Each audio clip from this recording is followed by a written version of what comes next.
If you look up under YouTube, look up Finding Connor Deegan, Foundation of Airway Health. It has her testimonial of what he went through.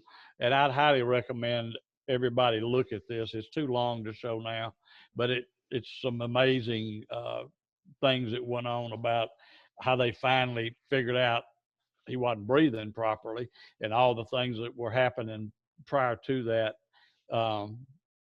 were directly related to that.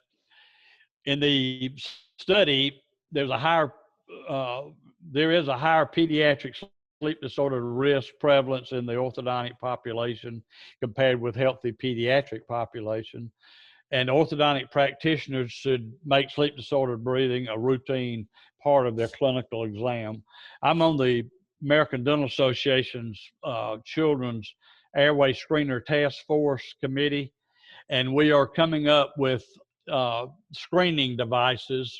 This is the first draft of the first level of this questionnaire, and there's a lot of them out there. We're just trying to come up with something simple and easy. Only ask 5 questions to the parents. Have the parents check yes, no, or I don't know, such as does your child breathe through their mouth, or are they lips apart? Because sometimes they don't relate their lips being open to mouth breathing. Does your child snore? Do they stop breathing at night? Do they have any of these other symptoms? Sleepwalking, teeth grinding, clenching, weird sleeping positions. Other than when they're sick, do they have difficulty waking up, nasal congestion, dry mouth, jaw pain, or headaches? Or does your child frequently have any of the following, which is more geared toward the behavioral issues? We don't put in there ADHD because we don't want the parent to, sometimes they'll say no to that because they don't want to label them. But we just, do they have behavioral issues in school? So any yes answer to this elicits a need to have a further evaluation. The other thing we're looking at is to be a little bit more specific. Only if the mother checks yes, then you give her this questionnaire, which really gets it a little bit more specific. There's a little more specificity of does the mouth open posture, the snoring, the gasping for breath at certain times. Do they, one asked, do they have issues of sleepwalking, talking, and this just breaks it down into more specifics. So again, they should correlate with each other. If they have yes answers, then they should definitely have yes answers in the 28 questionnaire. So these just basically, they're screening just to get the kids to the appropriate place, whether that be the ENT, the pulmonologist, the orthodontist, to start some anatomical issues or whatever. One of the things that I've been looking at are 3D biomarkers on the face. Like I said, we're one of the first practices to combine cone beam with 3D facial photography. And the way this works, it's got 2 outside cameras that are in vertical parallax. They take two pictures in vertical parallax. There's a projection pattern that gets projected onto the face, and that's how it triangulates to build the structure. And then the photo texture, it's not a photo wrap, it's a photo texture of the color onto the face. So you actually get a very accurate to less than 1/10 of a millimeter across the whole surface, and the color is also accurate. And the reason I look at these things, there's a number of biomarkers. These are just a few of them, but some of the major ones that we all know about: the allergic shiners, the dark circles under the eyes. Those can be quantified on a 3D image as to the darkness of the shiners, the bags under the eyes, the oral aperture, because they tend to squint. They get these things called Denny's sign, which are little grooves under the eyes, and I'll show you some of these. Number one, do they snore? We just saw this little child. We talked about the allergic shiners, which are related to venous pooling when the nasomaxillary complex tends to get stopped up, or you get small nares, or they can't breathe through the nose and breathing through the mouth. The pterygoid plexus backs up, and then you get this venous pooling under the eyes, which is just you can see it. You can see it in especially in these two children here, but we see it all the time. Also, you know, orthodontists, so we all should tilt their head back. We can even do it with the 3D imaging, is actually look at the collapsed nasal area. Do they have a deviated septum, or do they have a large turbinate? Another little trick is look for the transverse nasal crease, because when they wipe their nose a lot trying to open their nose, what do?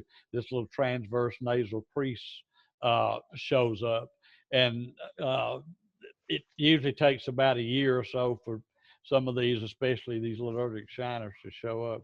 But I see them all the time. The other things you can look for, just looking at a child, is the sclera under the eye. You should not really see the sclera here. The eyes should be kind of straight on, and there's no sclera should be showing above below the iris. If taking that, now you got to make sure they keep the eyes open. The level of the eyes, the angulation of the intercanthal angulation of the eyes. So the eyes show you a lot of different things. This is one that really is, as I look for the shiners, but I also look for these Denny's sign, which are specific to allergies. Okay. Because what does the child do when they squint a lot? They eventually get these little squints. And the presence of these Denny-Morgan folds used as diagnostic markers for allergy, with a sensitivity of about 78%, specificity of about 76%. Class 2, well, where you have a retrognathic mandible, I showed you a little bit about that case. Transversely, are they narrow? Do they have, also may have a retrognathic of the whole nasomaxillary complex? When I look at some of these cases, this is kind of the way I look at them. I start, especially on the cone beam, as I'm looking at the airway first. Then I look at the TM joints. Then I'll probably look at the face. I usually see the face with the 3D imaging. And then I'll look at the bones and the teeth. And the teeth are really the last thing I look at, because we can change this a lot by a lot of the orthodontic things that we do, surgery, and different types of appliances to grow the patient. But to me, it's the airway and the TMJs that we really have to make these fit, or make this out here fit with the TMJs and the airway. Try to make that as good as we can. You got this long facial pattern that we look at.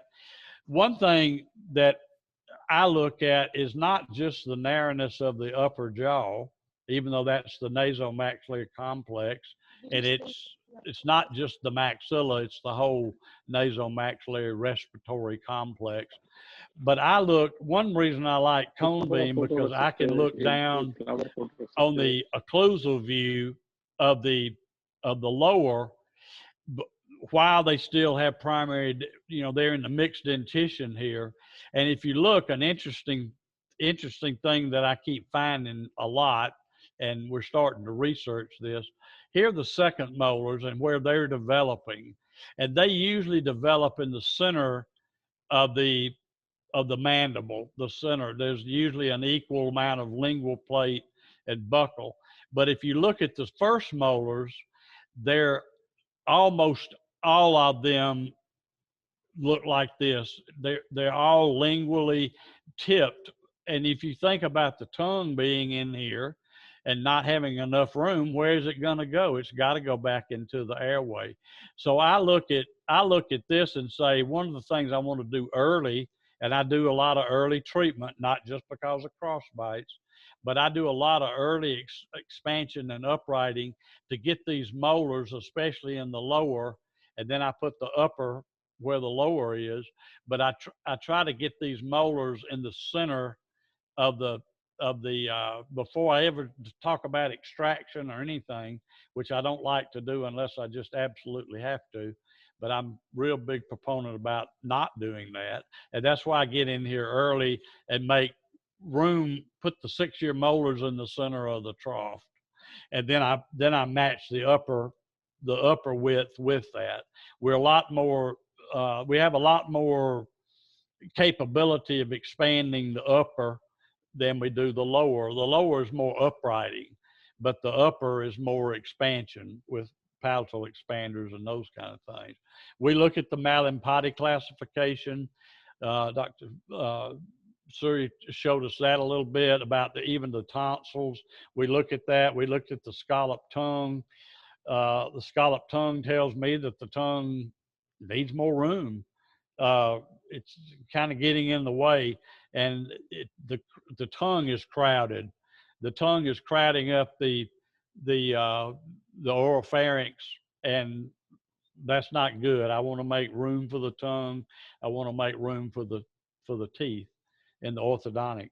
So here's kind of the tongue. Can it get to the roof of the mouth when you swallow? And if you can expand or upright or expand the palate and the mandible in the transverse direction, then the tongue can get up to the roof of the mouth and kind of be the nature's bodily palatal expander.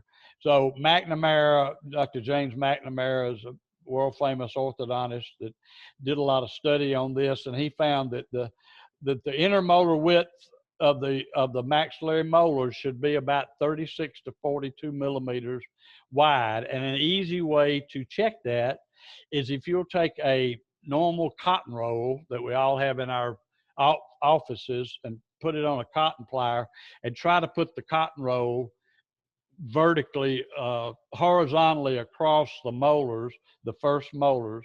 If it goes up there, fits or goes up, that's a pretty good width, because that's about 37 millimeters.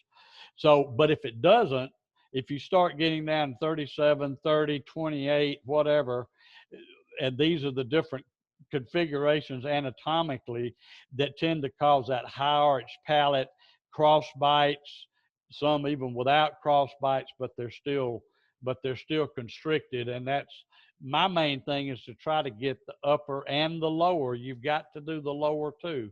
A lot of the research that's been done on rapid palatal expanders, they do not expand the lower, and that's why they don't always come out that the palatal expander helps the nose. If you don't expand it enough, if you don't get the lower expanded along with it so you can get more expansion in the upper, yeah, you won't get that, and you'll get some false readings on the research. Here again is that same patient. You can see that how the lower first molars are definitely lingually inclined, and to me the lower affects the tongue as much as the upper being narrow.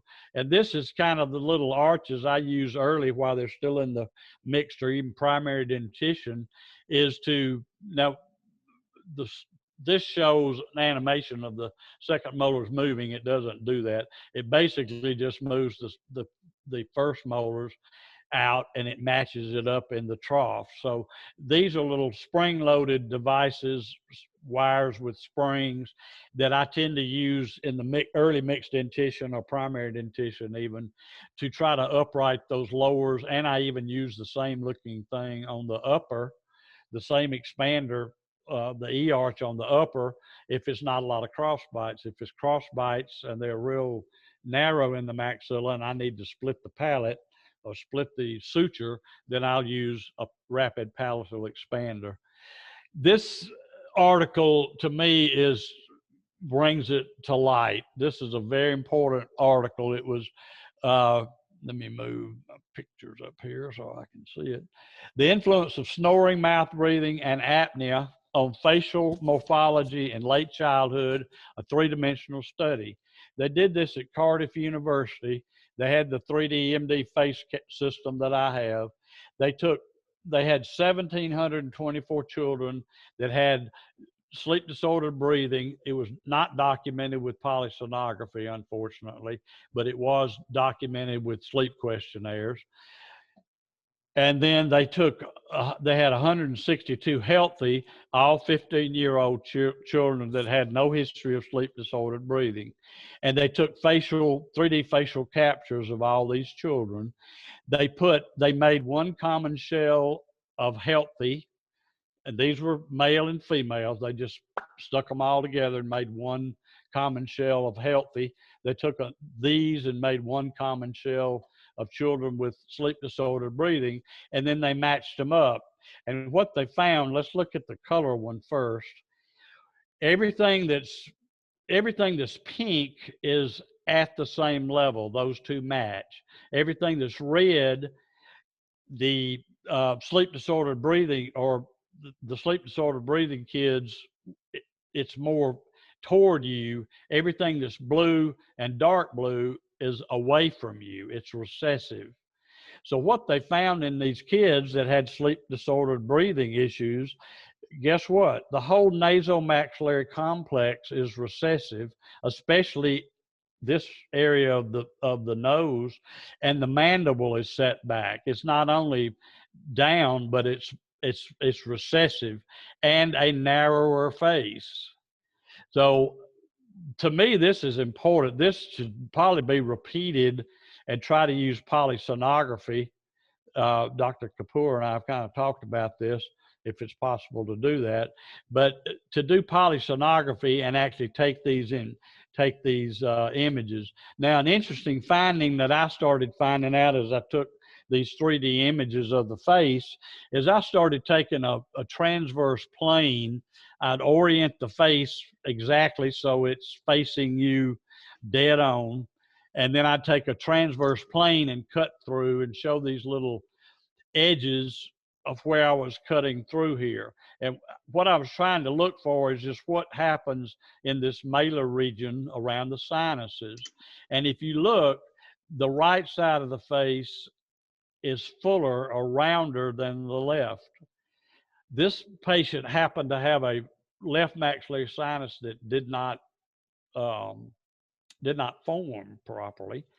But I find this in almost 100% of my children when I take these images, that the left side of the face is flatter than the right. Now, the interesting thing, if you come over here to this view of their data, guess what? The left side is flatter than the right. Don't know why. If anybody has any ideas, I've had a lot of people give me some theories, but I don't know why that is. If it has something to do with the heart, the pressure, the whatever, but that would be another good study. This is another very, very good study also. And this is something that I'm working on because this article was actually done in Australia, on the other side of Australia from David McIntosh, predicting sleep apnea from 3D photography. Now think about that. Think about how powerful that could be if that's true. Now they did find that, and what they did is they took 3D faces, they located these landmarks very precisely on the faces, and then what they did is they looked at linear measurements, linear proportional measurements, and then geodesic lines or over the surface from the same points, but measuring the surface distance versus the straight line linear distance. And what they found was when they combined these together, the main finding of this study was that the geodesic and linear measurements added value to the capacity to identify patients with OSA from 3D photographs of the face. These results suggest that it might also be possible to predict the severity of an individual's OSA from such photographs. And if you look at the true positive predictive value when you combined linear and geodesic was up in the 90-something% range. They're not, the specificity wasn't, but but the true positive values were. But that's what you're doing in a screening. You want the sensitivity to be high, and that's kind of what you're looking for. Then you do the other tests to get to the specificity. Let's see, where am I in my thing? I guess I'm kind of right on the money, aren't I? I have some cases to show. I don't know if we really have time to get involved in the cases. I have a couple of them. How are we doing on time? Harrell, I would like to intervene a little. Okay. Dr. Harrell. Yep. Due to technical hitch, we would like to revise your first 10 slides. Actually, we missed while recording. I could not record your first 10 slides. Could you go back and we can look at your starting of your presentation so that Yep. I can.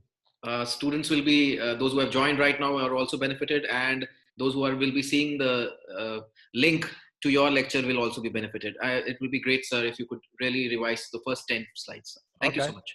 Okay. Here's my introduction. This is me. The title of this is kind of what the Airway-Focused medical doctor, dentist. We spell dentist with ENT. Dr. David McIntosh came up with that idea that you can't really be a dentist without ENT. And I really think the ENTs and the orthodontist and dentist should really be tied at the hip. And I was just kind of showing where I'm from. Here's Alabama. There's Alexander City, which is where I'm from. And we do have some kind of famous things that occurred here. We have a 44,000 acre lake, has a beautiful golf course on it. And at one time we had a country singer named Alan Jackson. Some you may know, some you may not, but he's very famous. He wrote the song, Where Were You When the World Stopped Turning, about 9/11 attack. But anyway, this is probably about a third of the boats. There were thousands, tens of thousands of boats when he gave his concert there on the thing. So anyway, I was just thanking everybody for this important conclave. But the main thing that I wanted to kind of go back over was the screening for sleep disordered breathing in children. And one of the biggest things we got to look for is mouth breathing. It alters craniofacial growth. It tends to narrow the maxilla. If they don't use their nose properly, you get a narrowing of the nares. You get changes, probably even in the turbinates being enlarged, the deviated septums, and those kind of things. Dr. Gimeno, who I was lucky, I didn't spend a lot of time with him before he died, but I was at a number of meetings and got to talk to him. He and I did communicate a lot through email, but Dr. Gimeno is the guy. He and Dr. Dept are the two that are considered the fathers of sleep medicine. And Dr. Gimeno, he and I had some personal conversation in 2017, and when I told him I was an orthodontist, he said the only way to stop OSA or to cure OSA is to treat children early.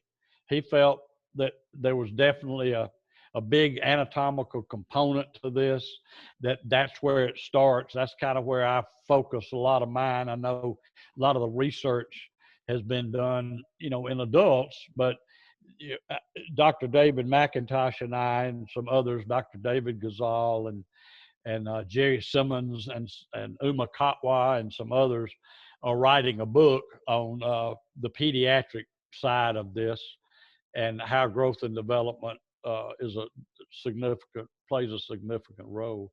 In 1976, Gimeno used polysonography to describe obstructive sleep apnea in children as a combination of clinical symptoms and evidence of obstructive apneas.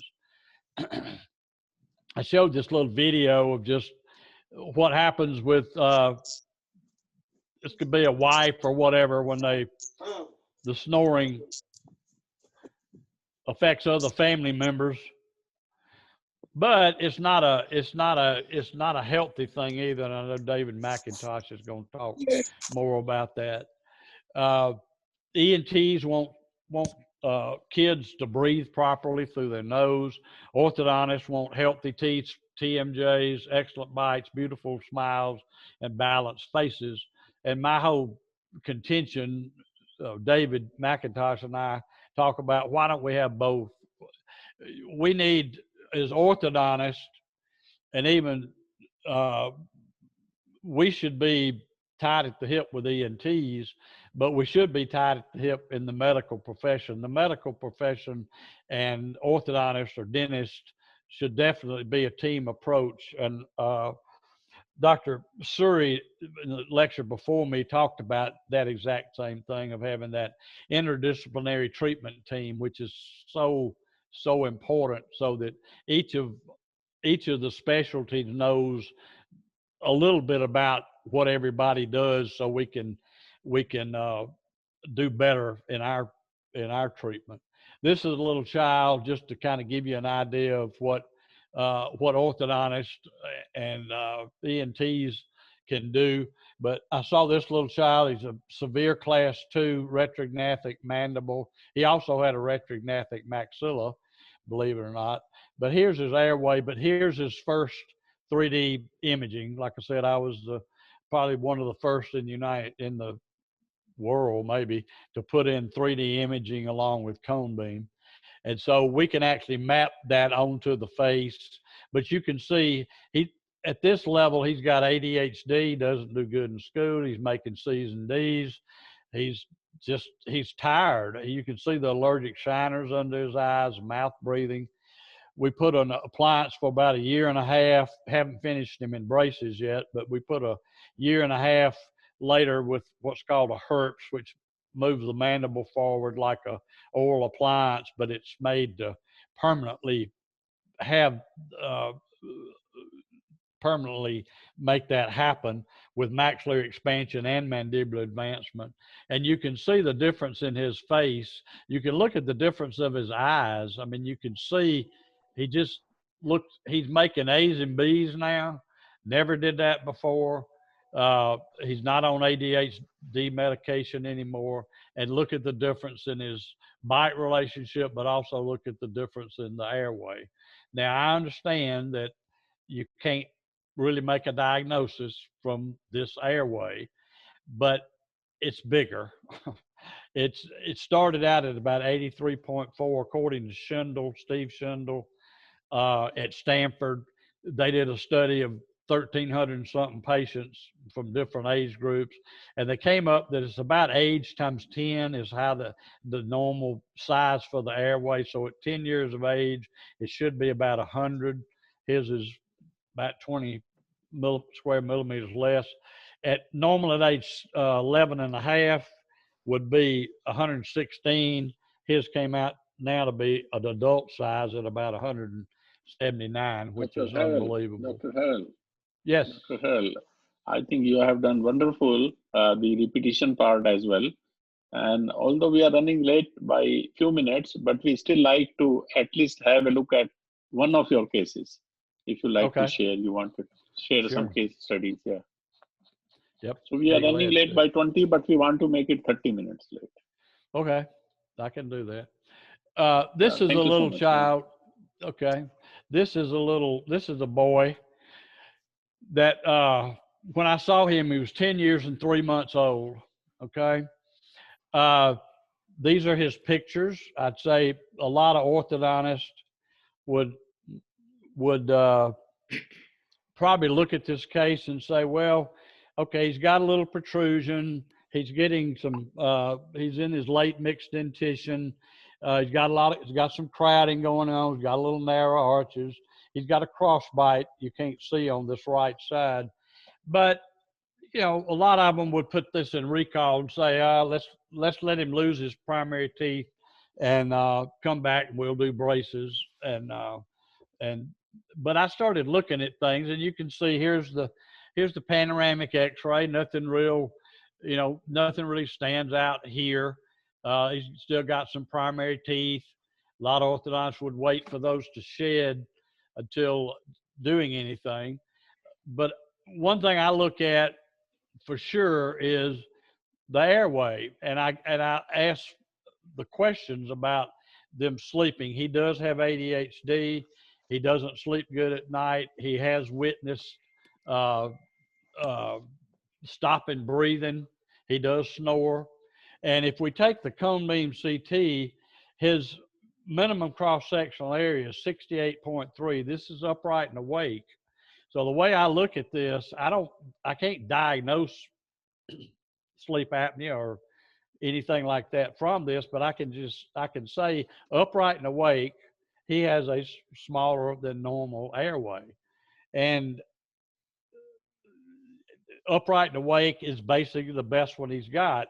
So when he lays down, he's going to lose either 15% or 46% or 80% or whatever that number might be, depending on the tissues, but it does get worse as they lay down.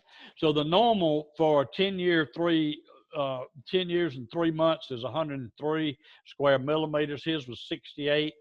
That's 66% of normal, or 33% smaller than normal. His intermolar width is something that I measure. We talked about that too, about the intermolar width should be about, the distance between the molars should be about 36 to 42. His was 32.57. He has an arch length discrepancy, which means he's crowded. His teeth are crowded. So you can see in the development with the cone beam, I couldn't practice now without cone beam CT imaging. So if you look at the airway, again, I talked about this earlier, you take a traditional cotton roll and you take a cotton plier, just stick it up in between the molars. And if it fits, great. If it doesn't fit, it's narrow. So his was 32.57. You can see the cross bite. And so one of the things we did, we go in and do some expansion and uprighting. And I expand the lower just like I do the upper. This is the Bears sleep algorithm. It's divided into from 2 to 18. So toddler, school-age children and adolescents. He fits in the school-age kid range around 10. And we give that, some of the questions are answered by the patient, some are answered by the parent. Does your child have problems at bedtime? Yes. Does he have problems going to bed? No. Does your child have difficulty waking in the morning? Do they feel tired a lot? And the main ones are down here. Does your child snore loudly, has witnessed, or stop breathing? Yes. Has the patient or family member ever witnessed them stop breathing? Yes. So, but they do think that he's getting enough sleep. So a lot of times you have to question the parents, because they'll say, yeah, he's in the bed 8 hours, but that doesn't mean he's getting sleep during that time. So here's the chart by the flying around. This is a chart by Dr. Schindel that they did, and I put it into a little graph form, but you can see from about 6 to 8 years of age, you can see the differences in the airway and how the airway actually grows up to about 21 years of age. It almost reaches 200. And then you can see the difference in the female versus the male, how the male drops off quicker. So females are luckier than we are, I guess. Their airways stay open longer. So, and then if you look at where he is, he at 11 years old, the normal should be somewhere around 87 or around 100. I usually use that, but around 100. He's 68, so he's a lot less than, he's even less than what a 6 or 8 year old should be. And then again, if you look at here, he's narrowing the maxilla, and I look at this this occlusal view, I can see that the lower molars are not in the center of the trough. They're sitting lingually, like 99.9% of them are. I don't know what the correct measurement should be. What I look at is I try to put those in the center, and then I have the upper match it. Because the lower, you're more limited in in that. But I think, again, that's another good study to do. So here's kind of what we did. We put one of the little E-arches on the lower. I actually used a palatal expander.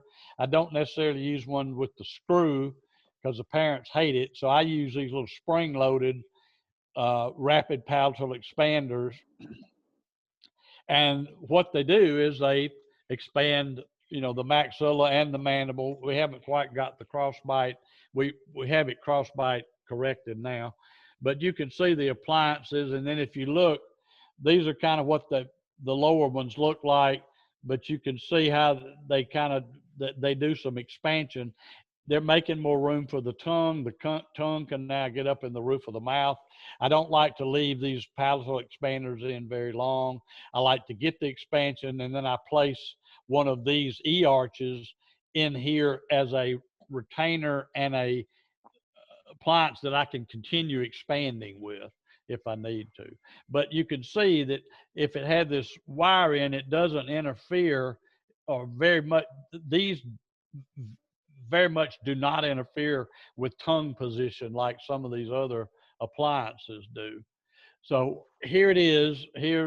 This is what I'm trying to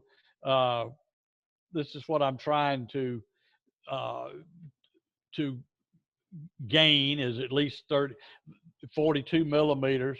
You can see where he started at 32. He went to 36, and I'm still not through on the upper. And then the lower went from 49 millimeters. My goal was 50, because I just went out here and said, well, okay, that's about the center of the trough. I got to 49.46. So I've got a little bit more to go in the upper to do that. So here's his airway, and here's this little bear's algorithm. Now here's the airway in about, I think, a year, I think it was. Let me move this. I got everybody's pictures in here, and they're all in my way. So the initial was 68.3, intermodal width was 32. 8 months later, it was 178 and 38.24. Now the key here, again, this is one I'd love to have been able to do polysonography and have all the numbers so I can get a little bit better information or data, but it's kind of hard to get kids polysonography where we are. So anyway, but look at the difference in the answers now. The main two, he doesn't snore anymore, and he doesn't stop breathing anymore. He's still getting enough sleep. You know, he's still getting 8 hours of sleep, but everything's gone to no, except for, is he getting enough sleep? So I think that's pretty important, and that just shows the typical kind of class 1 patient that doesn't have, that most orthodontists might decide just to observe. Here's the initial transverse airway, which I think is important, or more important than the lateral, when we started. And then here's a superimposition of the after airway about a year. And then here's the airway, and the intermolar width is now 38, and the airway is pretty significantly larger. TMJs are still good. They're still in their proper position. So now I let teeth erupt, and then basically what I have is a simple class 1 minor crowded case that has a little bit of a deep bite, and traditional orthodontic therapy can treat this case without extraction and not spend 2 and 3 and 4 years. You can see that he started out down here about 68, and his airway ended up, he's 8 months, he was about 10, so he's almost 11 here.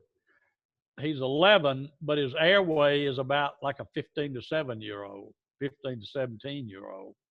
So I like to get their airways, you know, as large as I can, as quick as I can. And then that gives them, as they grow, it gives them a higher dive to dive off of, so to speak. This is another case, but we can stop there if we need to. Dr. Harrell, That was excellent. And in fact, you have awakened us how to sleep better. Right. Yep. You made us awaken. Few things are getting a lot of comments and appreciation, particularly the 3D imaging, your approach to the soft tissue, and also the aerospace. And some questions have also been asked about some markers, biological markers, and which appliance do you think works well to bring the mandible forward in OSA? And do you complement it with some kind of surgeries, like the surgery for the adenoids or tonsils or DNS or hypertrophy turbinates? Yeah, so one thing. Yes. Sir, could you please stop the sharing part? Sir, could you please stop the sharing so that everybody can hear you? Okay. Yep. Hang on just a minute. Stop share. Okay. Yeah. Yeah. One of the people ask me, well, do you take ammonium on every patient? And the answer is, the politically correct answer is no. But the truthful answer is only the ones I'm going to treat. Because most of them come in. One of the things I look at is the biomarkers. I look at the dark circles under the eyes. I look at the Denny's sign. I look at the nose. Do they mouth breathe? I mean, I look at just a few of those biomarkers clinically. And I see that, and then I have them open their mouth and look. If they're class 2, if they look narrow, then I say, hey, let's get a cone beam on here. Let's get the tongue in the right place. Make sure the tongue is in a standardized position. We'll take the cone beam, and then that's what I look for. I look for the narrow arches. Definitely look in the sinuses. I look at the turbinates. I look at the deviated septum. I go back and look at the sphenoid and ethmoid sinuses. So my ENTs that I use we're great friends, because I'm ending up sending, I send a lot of patients to the ENT to have their tonsils and adenoids looked at, because I can see them deeper than me just going in there and trying to take a tongue blade. But yes, I see so I see a lot of those. I do find a lot of pathology in the sinuses. I do see a lot of them with enlarged tonsils and adenoids, and that's one of the first things that I will definitely send to get out of there, because that's going to help. But that it's been shown that just because you take the tonsils and adenoids out, it doesn't. It's not a long-term thing, because there's still some anatomical issues that have still lurking that probably need to be corrected also, along with the soft tissue details. I look at the soft palate. If it's an adult and they've got a soft palate that they've been snoring a long time and the thing is really, really thick, and I'll send them to the ENT about maybe they can do some reduction, maybe radio frequency, just to shrink up the soft palate. So I look at all those things, and I send them, for radiology reads, and then I'll send them to the appropriate pulmonologist or ENT or whatever. Yeah.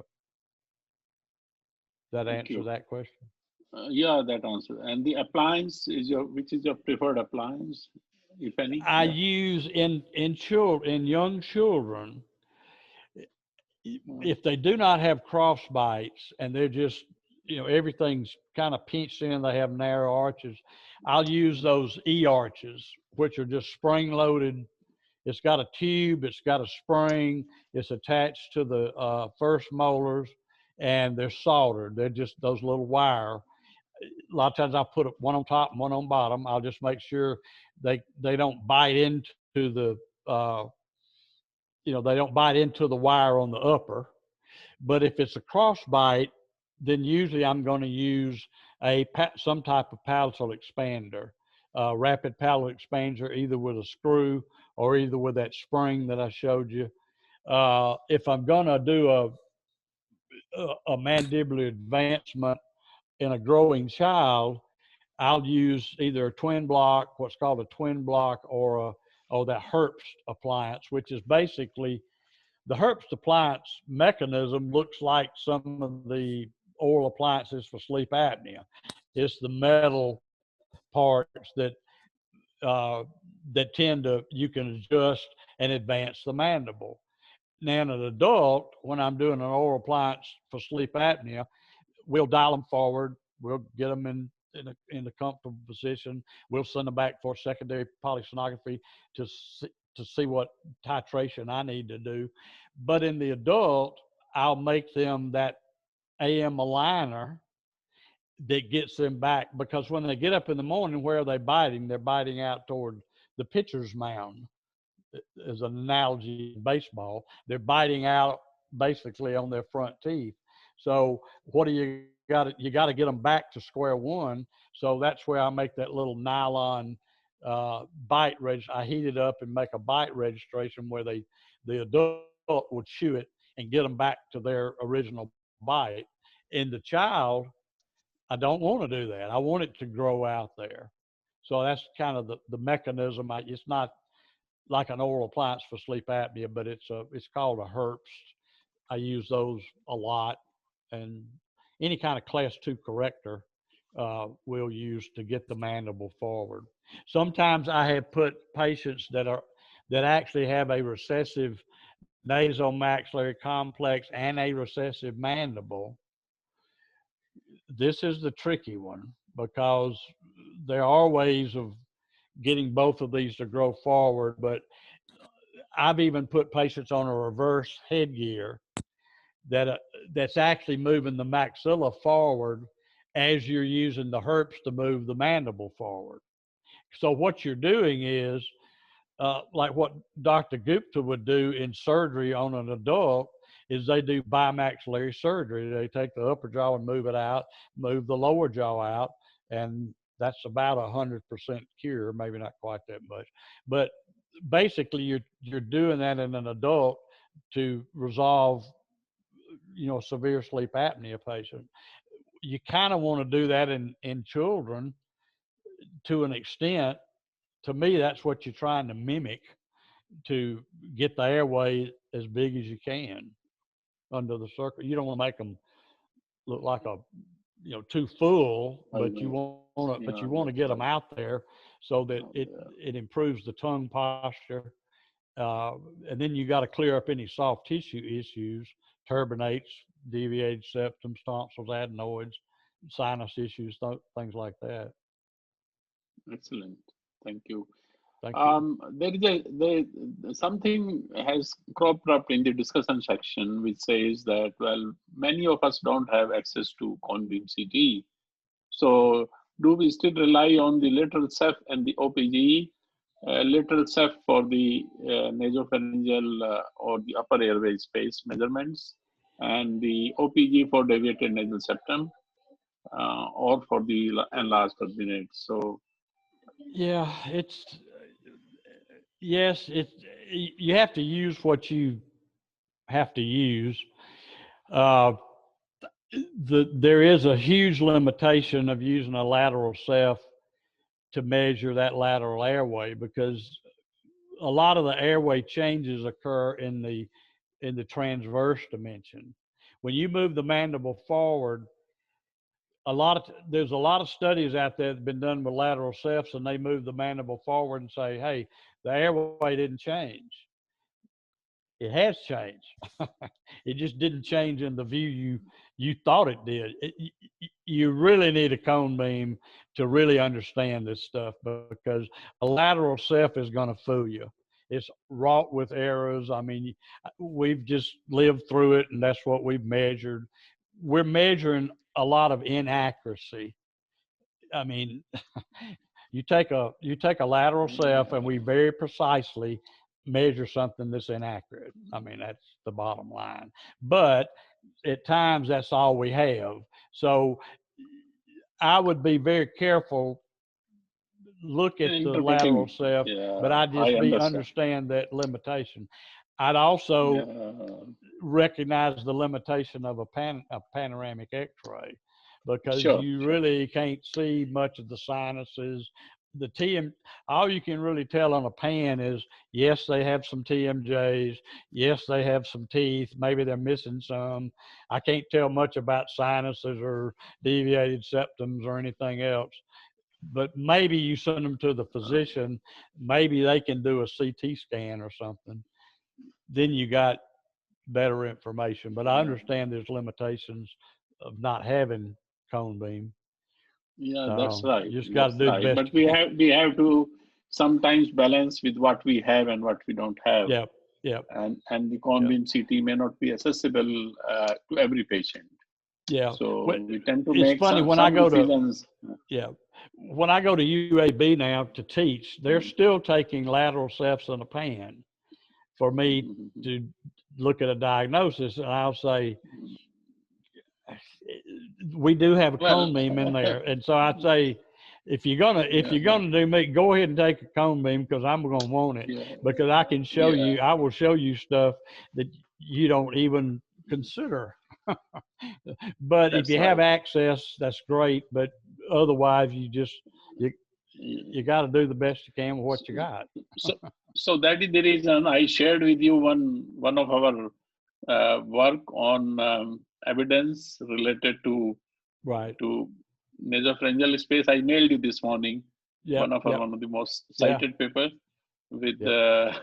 with meta-analysis. It says that yes, it gives you some help, but not absolute help. Right. Right. That's fine. Exactly. So I think there is a lot of scope to continue our discussions, but we are limited by the time.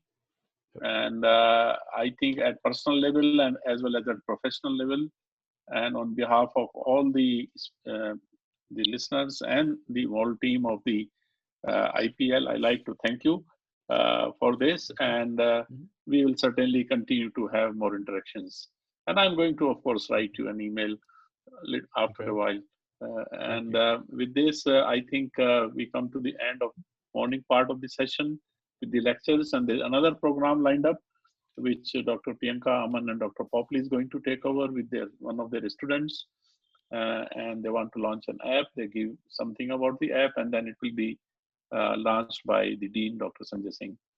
I also take this opportunity to welcome other speakers who have joined us, Dr. David, and I can see whom I can see. I can also see Dr.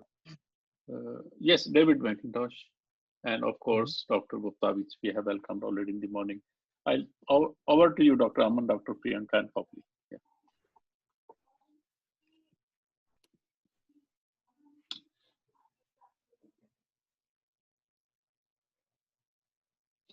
Is my screen visible? Yes, you can go in for a screen mode. Okay. So we are running short of time. I'll just briefly introduce our mobile application. This is a customized mobile application for assessment of obstructive sleep apnea risk. It's called OSA Risk Assessment Tool. And along with me, I have Dr. Aman and our third year student, Dr. Poonam Sengar, who has been working with us on this app. And I would just briefly take you through a journey that we have traveled here. So in the development of this application, we have done all the three processes that are majorly required in any of the mobile application. We first did a needs analysis, then a prototype development, and also a usability inspection. So how we did the needs analysis was that last year we took up an ICMR STS funded project with our student Lubna Ahmed. And there we studied the craniofacial morphology in sleep apnea with screening with the modified stop band questionnaire before.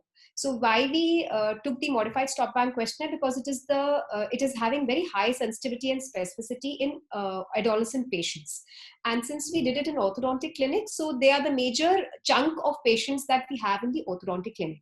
And to our surprise, even with this modified stop bank questionnaire, we could find a very high prevalence in orthodontic adolescents, which was 14%. Normally, we see the questionnaire-based OSA risk prevalence to be 10 to 11%, but it was slightly high in our patients because majorly they were orthodontic patients, and in the Scammons growth curve, they all fell into the lymphoid growth curve. And we found very significant associations with the convex profile proportion, the steep mandibular plane angle, type 3, type 4 focal pillars. So all this, when we clubbed, we realized that this should be a very preliminary, we should have a screening tool for OSA risk.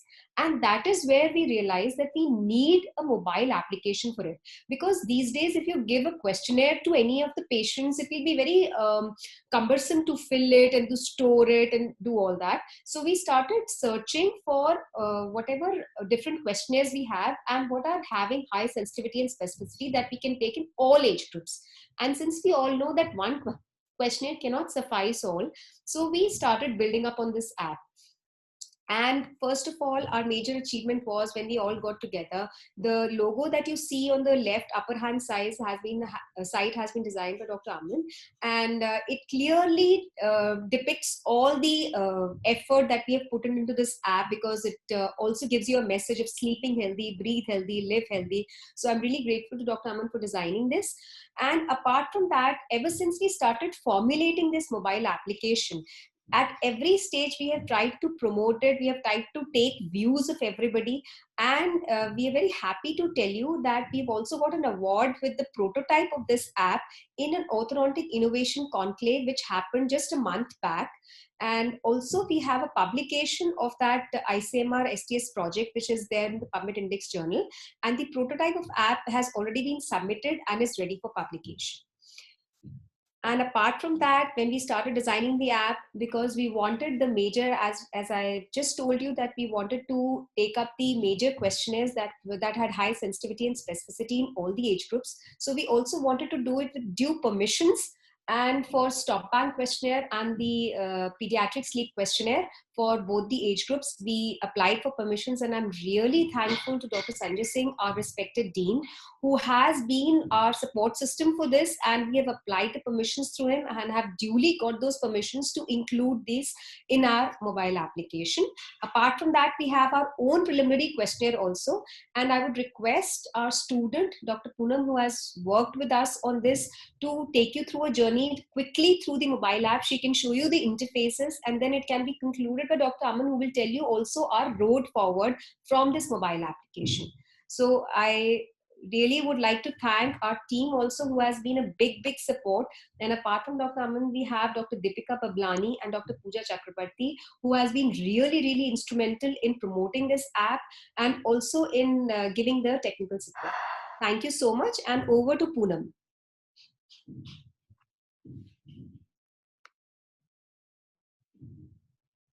Poonam, can you please share your... Poonam, you are in? Yes. Yes, sir. Mobile app. Yeah, please share your mobile screen. Yes.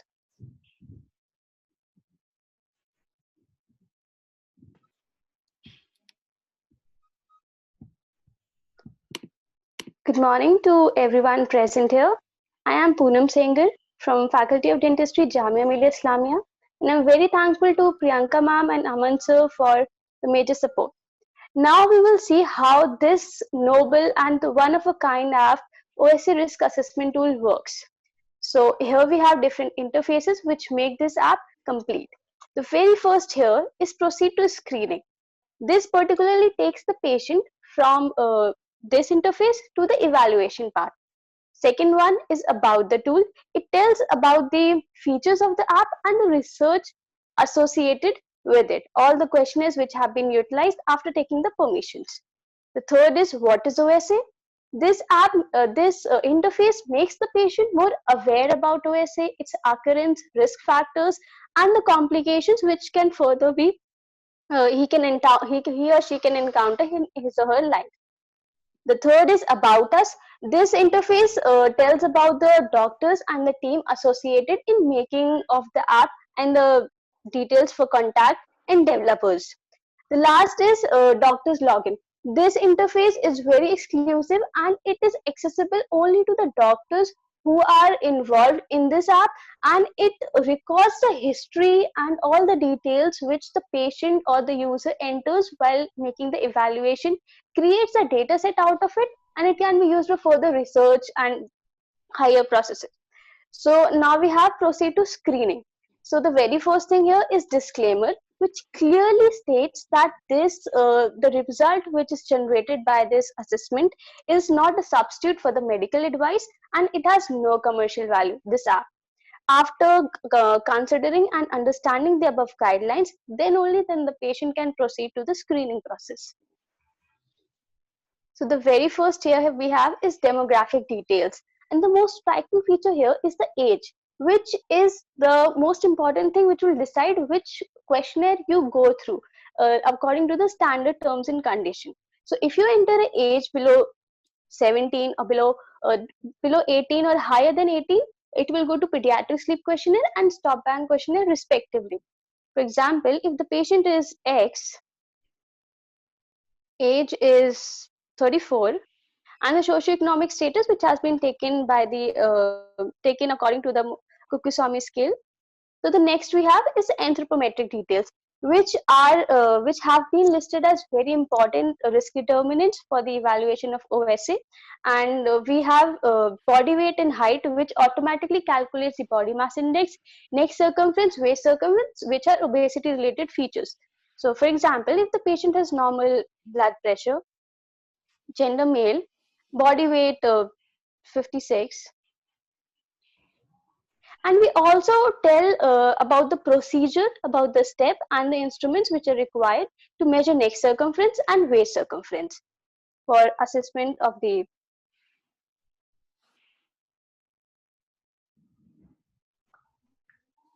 neck circumference.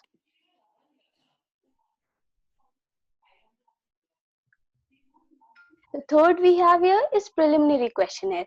This is a very exclusive questionnaire which has been designed by us only, and it records the minor symptoms of the patient which are often missed during the standard questionnaire. We have utilized your symptoms like feeling of dry mouth, mouth breathe, tiredness, headache, and the 13 major problems and diseases encountered nowadays in the society.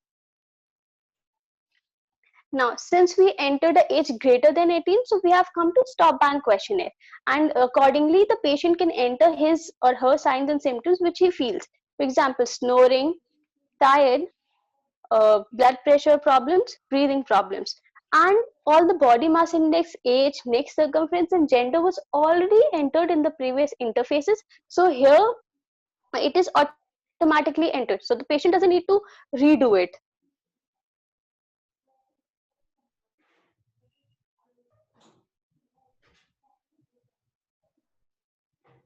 So now we have the report which tells about all the features he has entered and the details, blood pressure, gender, score, and classifies the patient into high, low, and risk. For example, here the score is greater than 4. So here the patient here is classified into high risk. So this is how we do all the evaluation in this mobile application, and this is how OSA risk assessment tool facilitates the diagnosis of obstructive sleep apnea in just a few minutes. Thank you. Could you stop screen share, Poonam? Yes, sir.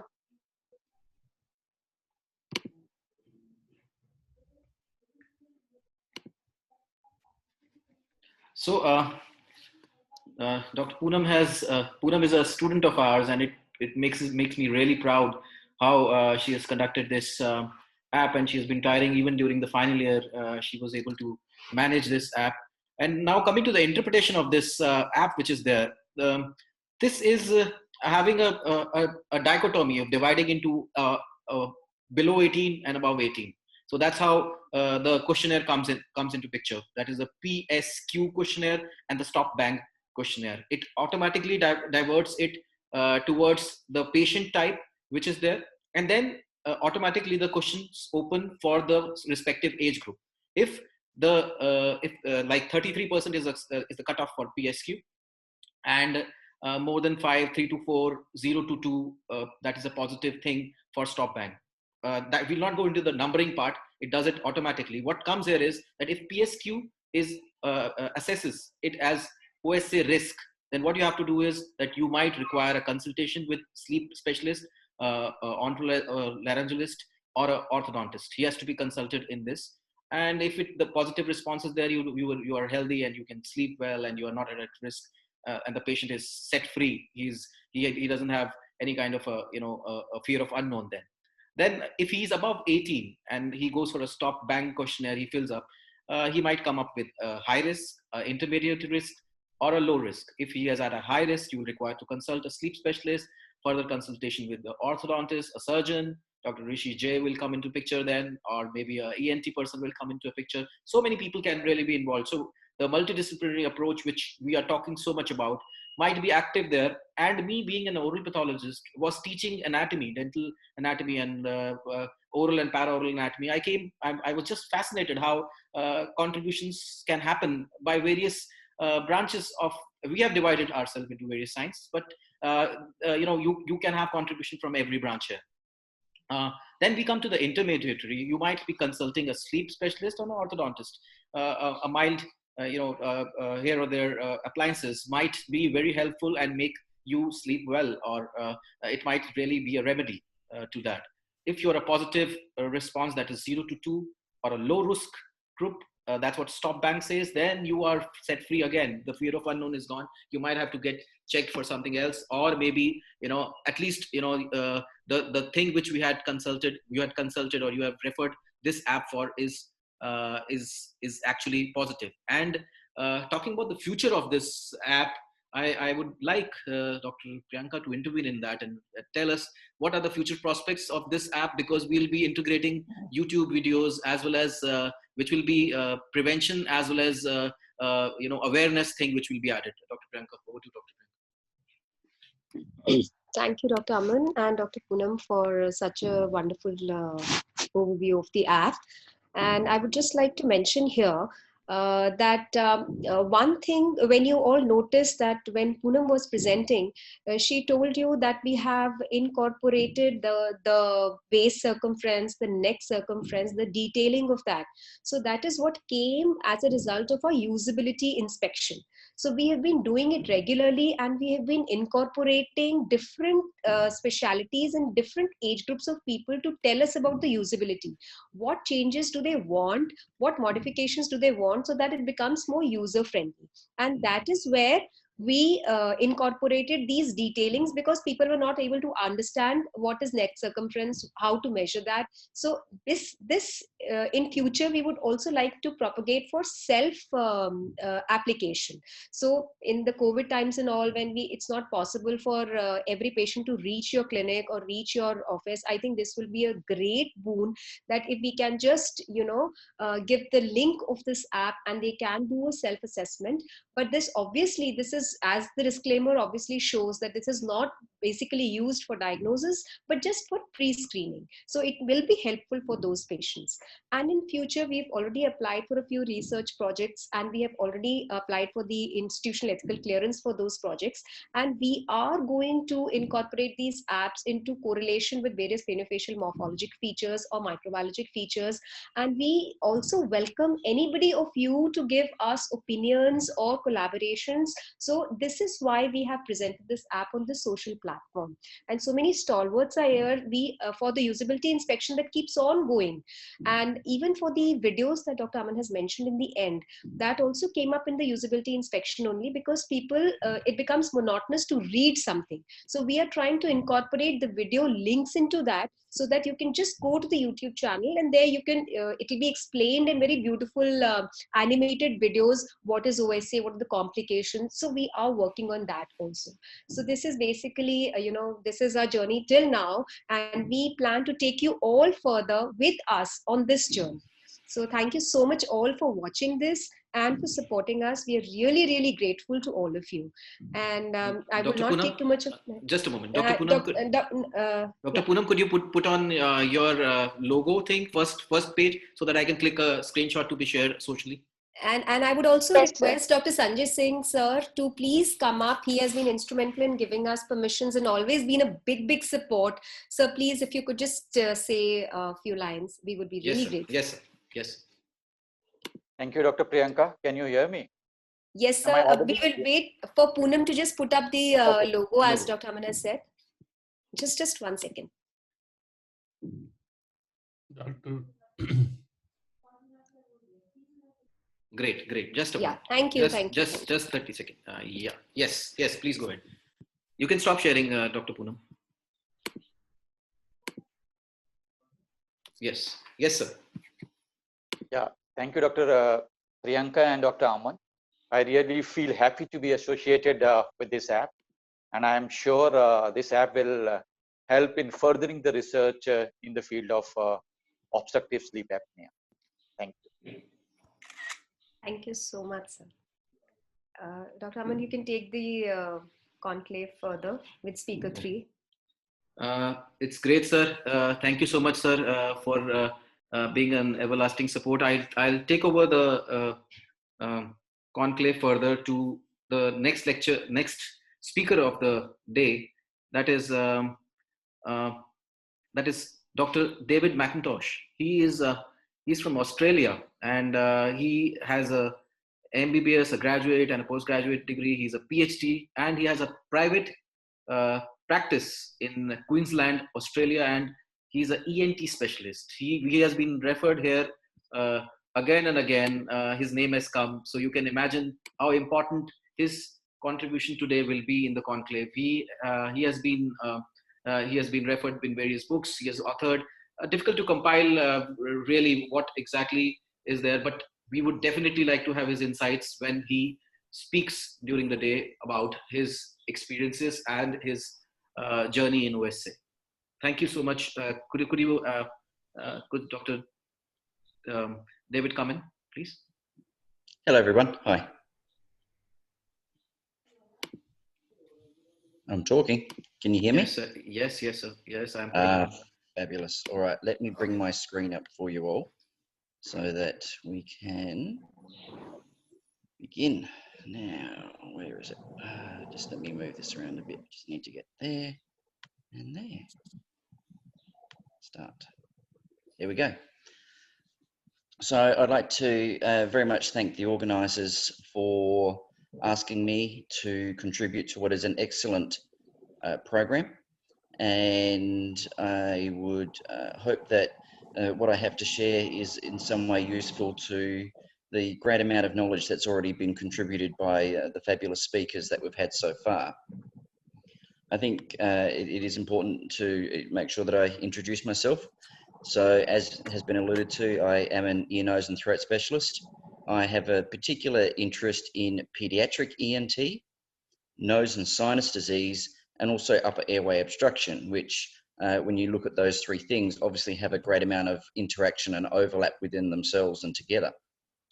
For those that want to sort of learn a little bit more, I have our work website there, but this day and age, what's probably more useful is the social media platforms. So apart from the work one, for those that are interested, I run one specifically for dentists. If you look up ENT for dentists, that should become apparent. And I have my own page as well, which is just Dr. David McIntosh as there as well. I hold an associate professorship at one of our universities here in Queensland. And as again has been said, apart from being an ENT specialist, I do also hold a PhD. As part of my training, I did subspecialty training after my general ENT training in pediatrics. I've been the recipient of one of the highest order of research grants available in Australia, and I've been an international speaker and also published internationally in journals. And I come to you today as the ENT, which, as Dr. Bill has highlighted, is an integral part in my mind of dentists. And when I use the term dentist, I talk about that as the profession. So I don't specifically mean a dentist. I mean a dentist, a hygienist, a therapist, the person that is sitting at the front as a receptionist. I think everyone has a potential role to play, and that role is made clearer with having information that obviously comes from education. So I would like to again thank the organisers, but also congratulate everybody that has set aside their time today to listen into the information that's being shared. And I hope again that that information leads to the best of outcomes, which is better patient care through coordinated approach. So I'm one of those people that likes to make sure that things are clarified so that when we talk about a certain condition, there's been an opportunity to explain it, and we'll all have different sort of understandings as to what it is, but I'll share my perspective about the broad ranging condition of sleep disordered breathing in terms of what it is that leads people to developing it, and more specifically, of course, what are the clues in the dental clinic that indicate that there is a problem that warrants further attention. So I'll just go back one step. I like to share the element of history so that we can understand where we get to, so that there's an understanding of how we got there. In the beginning, we focused on adults, and the history with adults is we noticed that there was a subgroup of the population that had a disproportionate amount of car accidents. And they were unique in that these people were snoring and then subsequently identified to stop breathing at night. So they had obstructive sleep apnea. And that's when we started to focus on that condition from a health point of view because of the car accidents. And in time, we started to learn that there was a far greater spectrum with regards to the health consequences of having obstructive sleep apnea in adulthood, cardiovascular disease, diabetes. There's so many things that's on the list that we now recognize. We also then started to realize that it wasn't just adults that were snoring and stopping breathing at night, there were a group of children. But of course, those children were not coming to our attention because they're having car accidents. They actually came to our attention because they're having problems at school. Back in the 1990s, David Gazal, who is a very prominent name in this discussion of sleep disordered breathing, sent a survey out within his school district to parents, specifically of children that were in the bottom 10% of class grades. And he sent a survey to the parents asking a very simple question. Does your child snore and stop breathing at night? And where those children within that 10% had a response that the answer was yes, they were then duly offered the opportunity to be assessed for and then treated by an ear, nose and throat surgeon by means of adenoid and tonsil surgery. And in the group of children where the families proceeded with that opportunity and with that advice, 12 months later, those children that had treatment were no longer in the bottom 10% of their class. Their academic performance improved, their behavior improved, their concentration improved, their emotions improved. So we started to realize that children that were snoring and stopping breathing at night were actually not functioning well during the day. We also happened to notice, though, that children who were snoring at night, but not necessarily stopping breathing at night, but were certainly struggling to get their breath, were also having similar daytime function problems, and also collectively had similar problems with large tonsils and large adenoids. So we started operating on them and they started getting better. And then we started children that were snoring quite regularly, so 4 nights of the week or more where they were snoring, who again may have tonsil or adenoid obstruction, once relieved, started to function well during the day. And then we realized that they didn't even need to be snoring. Mouth breathing by its own right was enough to cause sleep disruptions and then behavior and learning problems during the day. And that is now what we talk about in children, is we don't talk about obstructive sleep apnea because that is only one part of the spectrum. We specifically focus on sleep disordered breathing, and that is your mouth breathing, your snoring, your upper airways resistance, and your obstructive sleep apnea. So that is sleep disordered breathing with respect to children. Then we have to come to the point of highlighting that there are many, many reasons that children and adults alike may have upper airway obstruction. And I would like to put this one first because the specific audience that we are discussing, of course, within the dental community is craniofacial changes. And Dr. Harrell has given an exemplary talk explaining how he has observed and monitored and measured and intervened in children with craniofacial difficulties and shown remarkable and significant improvements in how those children then breathe and sleep at night. But of course, as part of the clinical assessment and part of the history of this condition, it cannot be ignored that in the majority of children, it is actually large tonsils and or large adenoids that are implicated in many of these children. And whilst the interventions for removal of such tissue can be somewhat confronting for parents, I advocate to the parents that they should be more worried about the condition than worried about the treatment. And even in circumstances where such treatment is not entirely effective in terms of relieving all of the obstruction, it is still by far the most significant and far-reaching thing that makes the biggest difference in the most number of children. But the reason it doesn't help all children is, again, because of everything else that's on this list. They may have problems within their nasal passages. That could be hay fever and allergy type symptoms. So what we call it is an allergic rhinitis or hay fever. And what happens in those conditions with the hay fever is their allergies cause swelling of the lining of the nose within the nasal passages. Specifically affects a nasal structure called the turbinate, which is a structure that comes from the side wall of the nose. It extends from close to the nostril all the way back to very back part of the nasal cavity. And the swelling can then lead to nasal obstruction. The other reason they may have a problem is that the middle partition of their nose, their septum, may be deviated. And having a deviated septum impairs airflow through the nasal passages, and then that follows on to then have consequences, of course, with breathing. Things that are also developing in adult populations well beforehand was obesity, and historically it was the obese adults that we used to worry about. Generally speaking, children were not obese with respect to having sleep disordered breathing, but with changes in diet and lifestyle, that is unfortunately starting to change, such that we are now seeing children with adult type pictures of obstructive sleep apnea, for example, purely because of their weight. Another condition that can float into the situation is having reflux. Reflux causes swelling within the throat, it causes swelling of the tonsils, swelling of the adenoids, and causes nasal congestion. So basically it's quite pernicious in that it causes swelling through the airways, which then leads to further obstruction.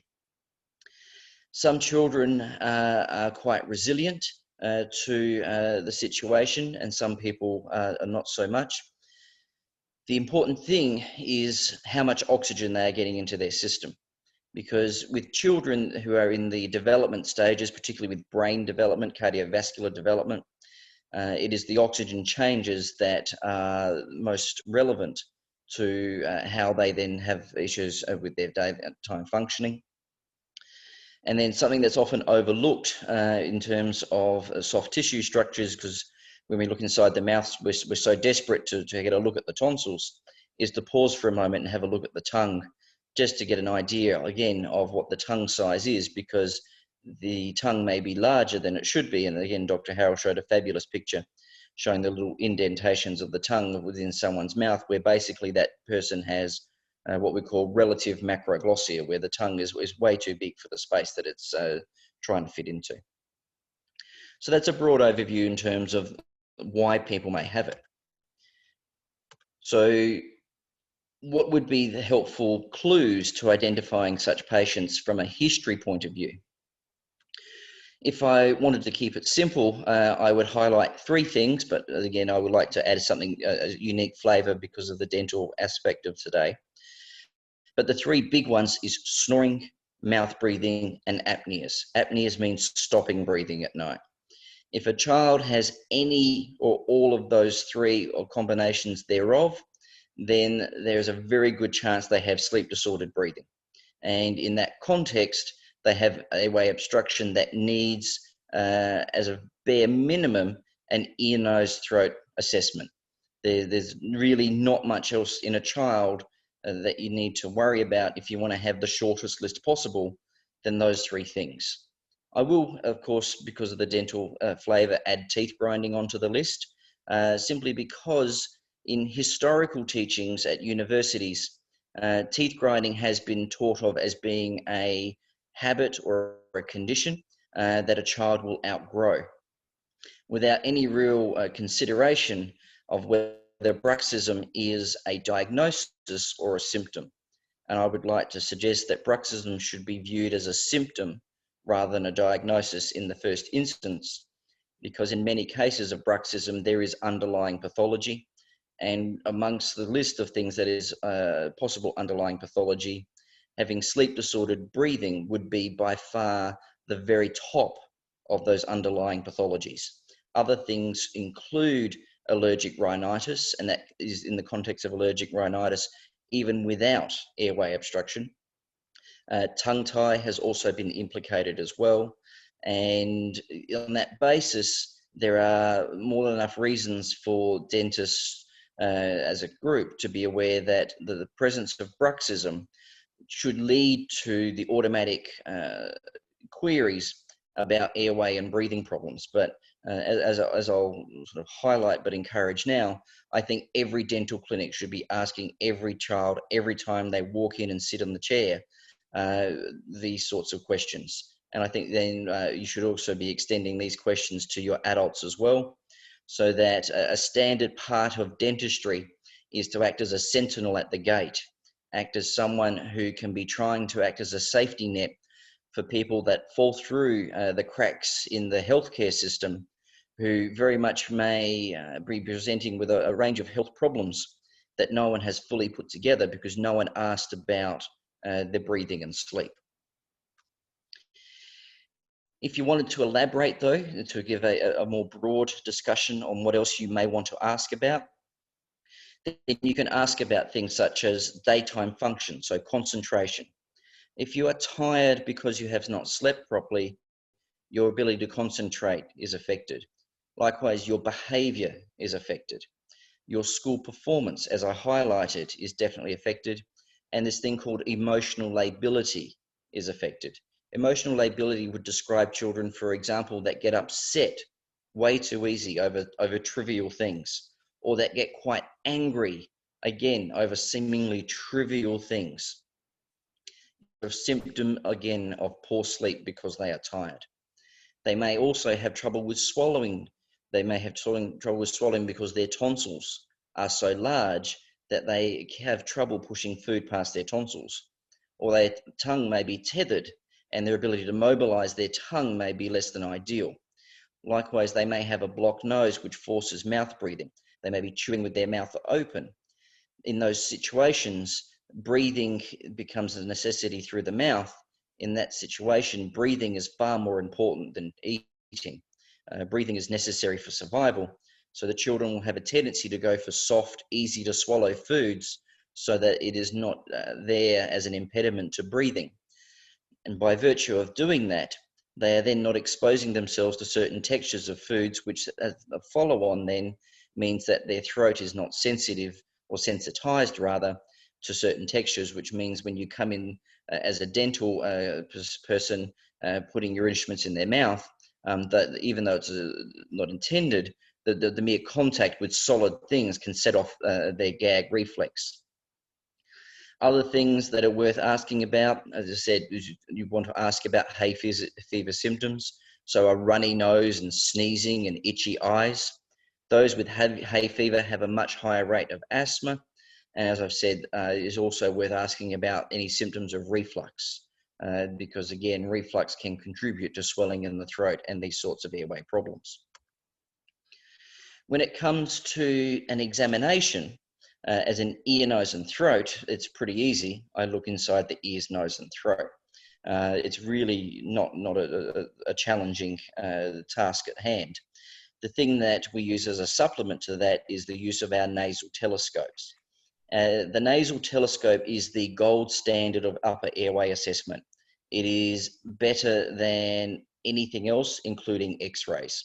The nasal telescope allows us a real-time visualization of the airway We can see changes as they breathe, changes as they swallow, changes in their body position.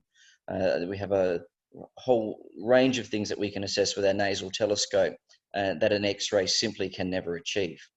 So when it comes to the gold standard of assessment of the airway, it is done in the hands of an ENT only for one reason, because we have these nasal telescopes that afford us a view of the anatomy. In the dental clinic, things that are worth highlighting, which I'll go through again shortly, is things such as their occlusion. Have a look at their palate. Is it narrow? Is it high? Do they have signs of gingival disease, which could tie in with mouth breathing? Look at, as Dr. Harrell said, look at their intermolar width. Is there narrowing at that point? That's a very reliable indicator of maxillary jaw development in the transverse dimension. Any signs of enamel wear, which could come, for example, from reflux. The teeth grinding changes, as I've highlighted, and of course, looking at the temporomandibular joint. It's a symptom, again, that's complicated, but in those that have airway problems where the mouth is open for prolonged periods of time, that puts pressure into the joint. Those that are grinding their teeth puts pressure into their joint. The other things you can do is you can have a general assessment. You can have a look at their posture. It's a very strong tendency for people with upper airway obstruction to adopt a forward head posture. You also then, as I've alluded to, can assess from their weight. Those that are overweight, be it adults or children alike, are far more likely to have some form of upper airway obstruction. But what I really want to go into in much greater detail now is the dental clues. And this is not a comprehensive list, but I think it's a pretty adequate list so that you can understand the links that play into it. And I'm going to give you more of an explanation. So I've mentioned teeth grinding several times already, and I deliberately mention things and repeat them because I like things to stick. And one way things stick is by repetition. So I want to give you a very simple explanation as to the possible reason why those with upper airway obstruction grind their teeth at night. When you are breathing with an obstruction, the oxygen levels decrease. That is beyond refute in terms of making obvious sense.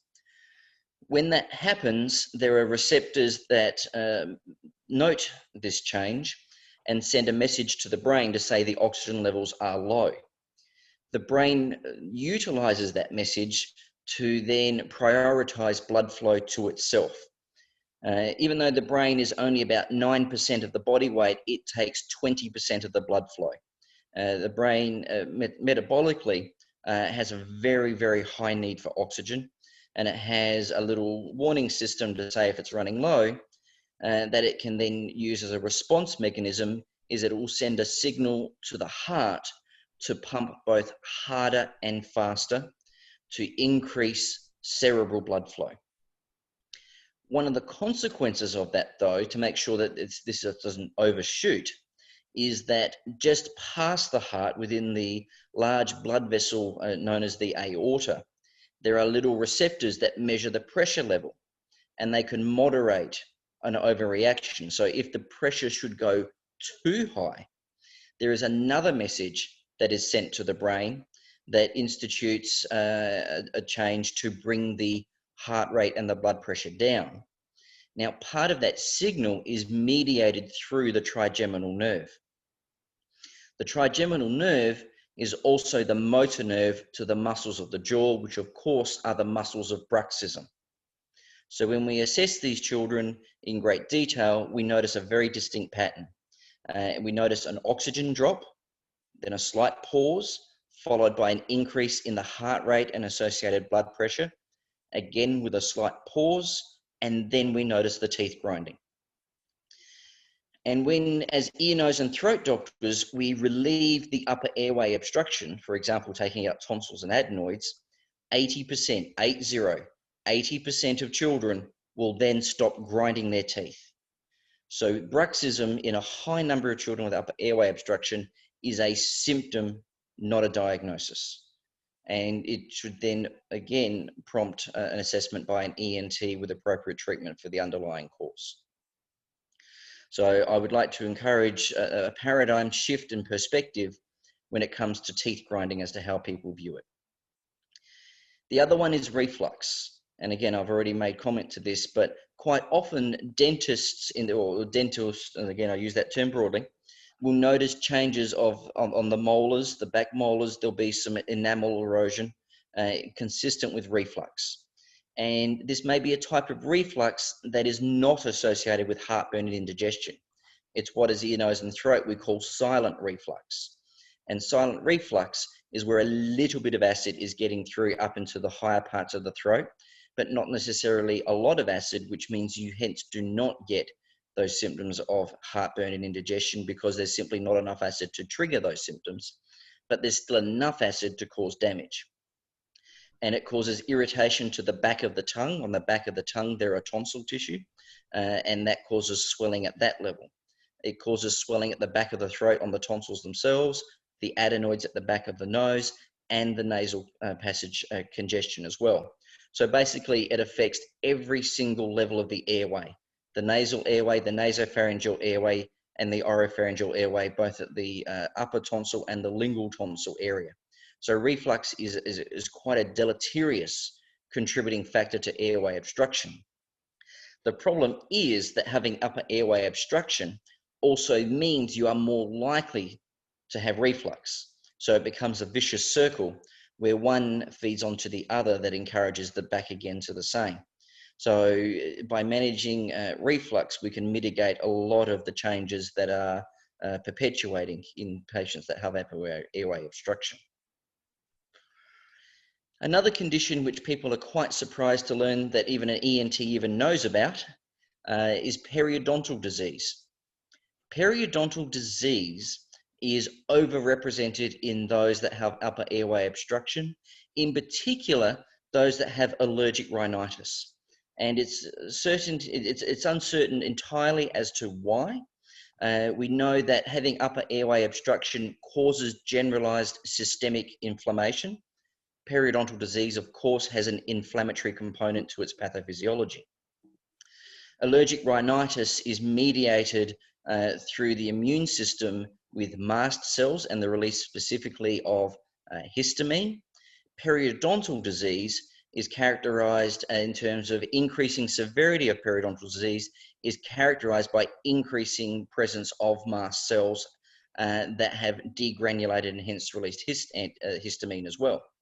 So that may potentially explain why we see a coexistence of diseases that people may otherwise not have necessarily put together. Another condition is early dental caries. And this comes as quite a shock and surprise to many people, but the research is out there. So if we look at the rate of dental caries in what we might still call perhaps third world countries, and then we look at the rate of dental caries in mouth breathers, the rate of dental caries is higher in mouth breathers than it is in those that are living in third world countries where they may not have access to fluoride, may not have access to regular dental care, may not necessarily have the best of diets. Mouth breathing as an entity has a much higher rate of dental carie formation. The other thing that may be noted is the development of plaque buildup, specifically on the front teeth. Those teeth that are very easy to brush and clean are also, with mouth breathers, a higher rate of dental plaque buildup. Changing away from the teeth, we'll start to look at the jaws, the narrow maxilla. So when you have a look inside, again, that narrow maxillary width has implications for this airway space that is available. Likewise, if the palate is high and arched, again, if there is a malocclusion. The link between breathing problems and malocclusion is controversial still to this day. There are people that are very much convinced of it, being associated, people that are very much convinced that are completely separate, and people that sit somewhere in the middle. All I would like to highlight at the end of the day, putting all those arguments aside, because I think the arguments are pointless, quite frankly. If we look at a child presenting to an ENT clinic with sleep disordered breathing, and realize, of course, that as ear, nose and throat, we have no dental training, we have no dental experience, we don't know what we're looking at. If we take the opportunity to have an orthodontically trained dental person have a look at such children, they will find some form of malocclusion in 40 to 60% of these children. If we look at it from a different perspective, if we have a look at children turning up to orthodontic clinics purely because of parental concerns of the dental alignment from an aesthetic point of view, they can see that their child's teeth are crooked and they're coming in for advice on what to do about straightening their teeth to give them a more aesthetically pleasing smile. Research shows somewhere between 40 to 80% of children have some form of airway obstruction. Now, whether one causes the other and likewise really becomes irrelevant. If a child has two problems, whether one caused the other or not does not change the fact that you still have two problems. It's like having a car with a flat tire and a flat battery and arguing over which one is the problem. They are both problems and they both need their own specific management and own specific solutions. And it is my humble opinion that a collective and collaborative solution is the best solution. The sensitive gag, I feel I've explained. So again, children starting off that are averse to eating solid foods because of the difficulties with swallowing because of the priority of breathing may mean that their throat is not accustomed to solid textures, which means as soon as you put your mirror in there and the like, they are immediately triggered because of their sensitivity. Another thing you may notice is maxillary tori. Maxillary tori is a prominence in the midline of the maxilla where part at the suture level, the bone grows downwards, and hence if we were to have a look at it, we can see that lump. It is argued and speculated as to why these develop, but we know that maxillary tori are far more common in those that grind their teeth, those that clench, those that brux, and again, bringing it back to how that can be associated with the airway. And then the other things is the soft tissue. So those large tongues, and looking beyond that, looking at for the large tonsils. These are all readily accessible by those in the dental chair. It's just a matter of having the courage to take the opportunity to look and to know that initially one may not fully understand the entirety of what one is seeing, but at least by looking, you will start to learn. And as you develop your skills and knowledge, you will then have a greater skill set as time goes by. And then the last clue is from your x-rays. And in an ideal world of things, for those that have had the benefit of both plain film x-rays and a CBCT, once you've gone to a CBCT, it is very hard to ever want to go back to plain film x-rays. The knowledge and the information that you get from a CBCT is extraordinary. The radiation dose, of course, we worry about. With CBCT, though, it is a very, very small dose. It's about 0.1 to 0.2 millisieverts. It's, of course, a radiation dose nonetheless, but it's a very small dose in terms of lifetime exposure and background exposure. It's less exposure than you would get if you were to fly on an aeroplane. So if we have concerns about these types of x-rays, then we have to have concerns about people flying on a plane. So I think we need to put everything in perspective. Put that to the side for the moment. Let's talk about plain film x-rays for the moment. In terms of their reliability, they're not as good as what people might want to think. So for example, a lateral kef is a helpful way of looking at things such as the adenoids, but unfortunately it's not overly reliable. When you get a really good exposure and a really good x-ray, you might get some really good information. But when the science is done, when we look at what an x-ray shows versus then putting the nasal telescope in, again, the nasal telescope is far more reliable, and x-rays tend to miss a diagnosis and also misdiagnose. So they often will say large adenoids are small and small adenoids are large. So again, they're not the ideal. On an OPG, if you pause for a moment and think about what an OPG is at its extremes, on the very sides, on the left and right hand side of an OPG, that is essentially a lateral cleft. If you trace it, you can actually see the adenoids in an OPG. Furthermore, you can see the septum. And in addition, you can see the nasal turbinates. And again, it all depends on the exposure, and we need to realize that it's not the perfect imaging, but it is still nonetheless a clue that one may pick up from the x-rays. So what I'd like to sort of have that cumulatively have people reflect upon, there is an enormous amount of information that can come out of a dental assessment of a child and an adult for that matter, when one changes their perspective and their paradigm. And if one changes it from an assessment of the teeth to an assessment of the patient, because the teeth are attached to the jaw, which is attached to the patient, you may start to find that what you have in terms of a window is that you are looking into a far bigger picture than what you had ever realized or considered. So to finalize, because it was mentioned, I've written 2 books. They're both highlighted here. They are available through Amazon.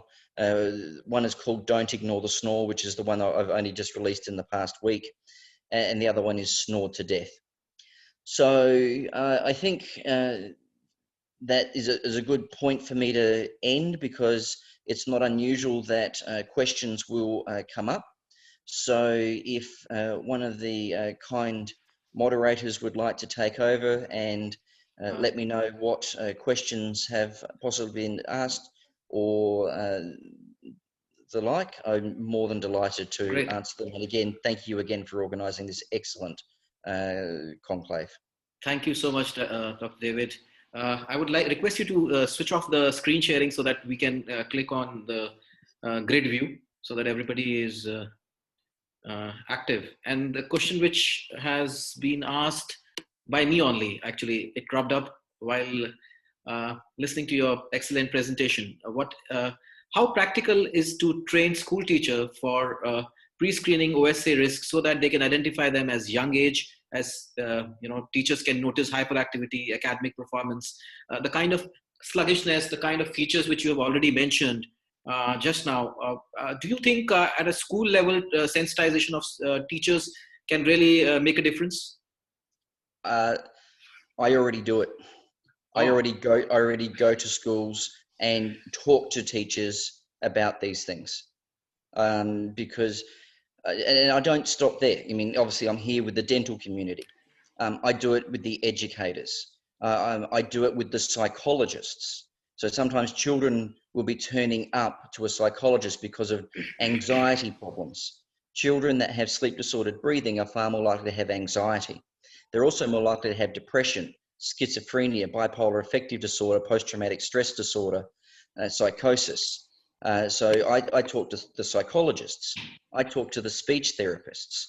To be honest, I talk to everybody, because I think the more people that we can have out there acting as sentries at the gate to catch these children early, the better.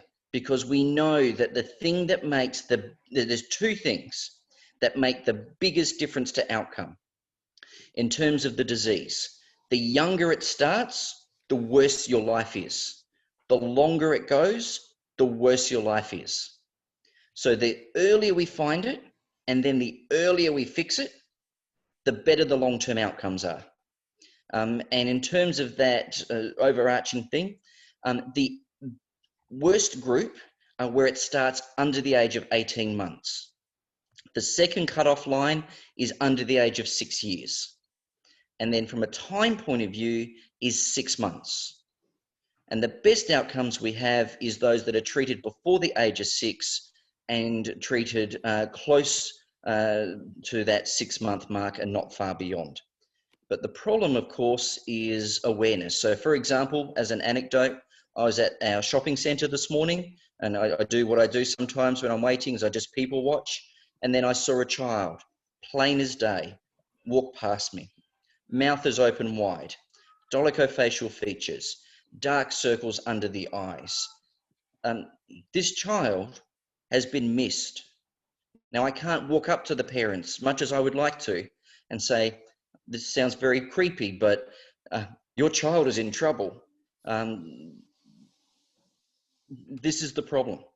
So I don't stop there, because every time I fix a child, that parent becomes part of the team, because that parent has to tell another parent, because that parent didn't know. And if that parent didn't know and they can tell another parent that didn't know, we pick up another kid. So that's what I advocate is that you're absolutely right. We need to go big picture, get healthcare professionals on board, educators on board. Let's just get everybody on board. Okay. There is a question which has come up by Professor Priyanka, who says, how often do you see ADHD, hyperactivity disorder, in kids in your practice or with OSA? Yeah. So you have to be very careful about my clinic. My clinic is not representative of the world. My clinic is full of these kids. If you sit in my clinic, we're going to have ADHD and autism going through the door every day. So don't use my clinic as the benchmark, but let me reflect on perhaps what I hope is a better answer to the question. Okay. When it comes to ADHD, way back in the 90s, in an ADHD clinic, they realized that they noticed a pattern with kids that had breathing and sleep problems. And they estimated that about 25% of these children turning up to ADHD clinic had some sort of breathing sleep disorder. And they published that paper.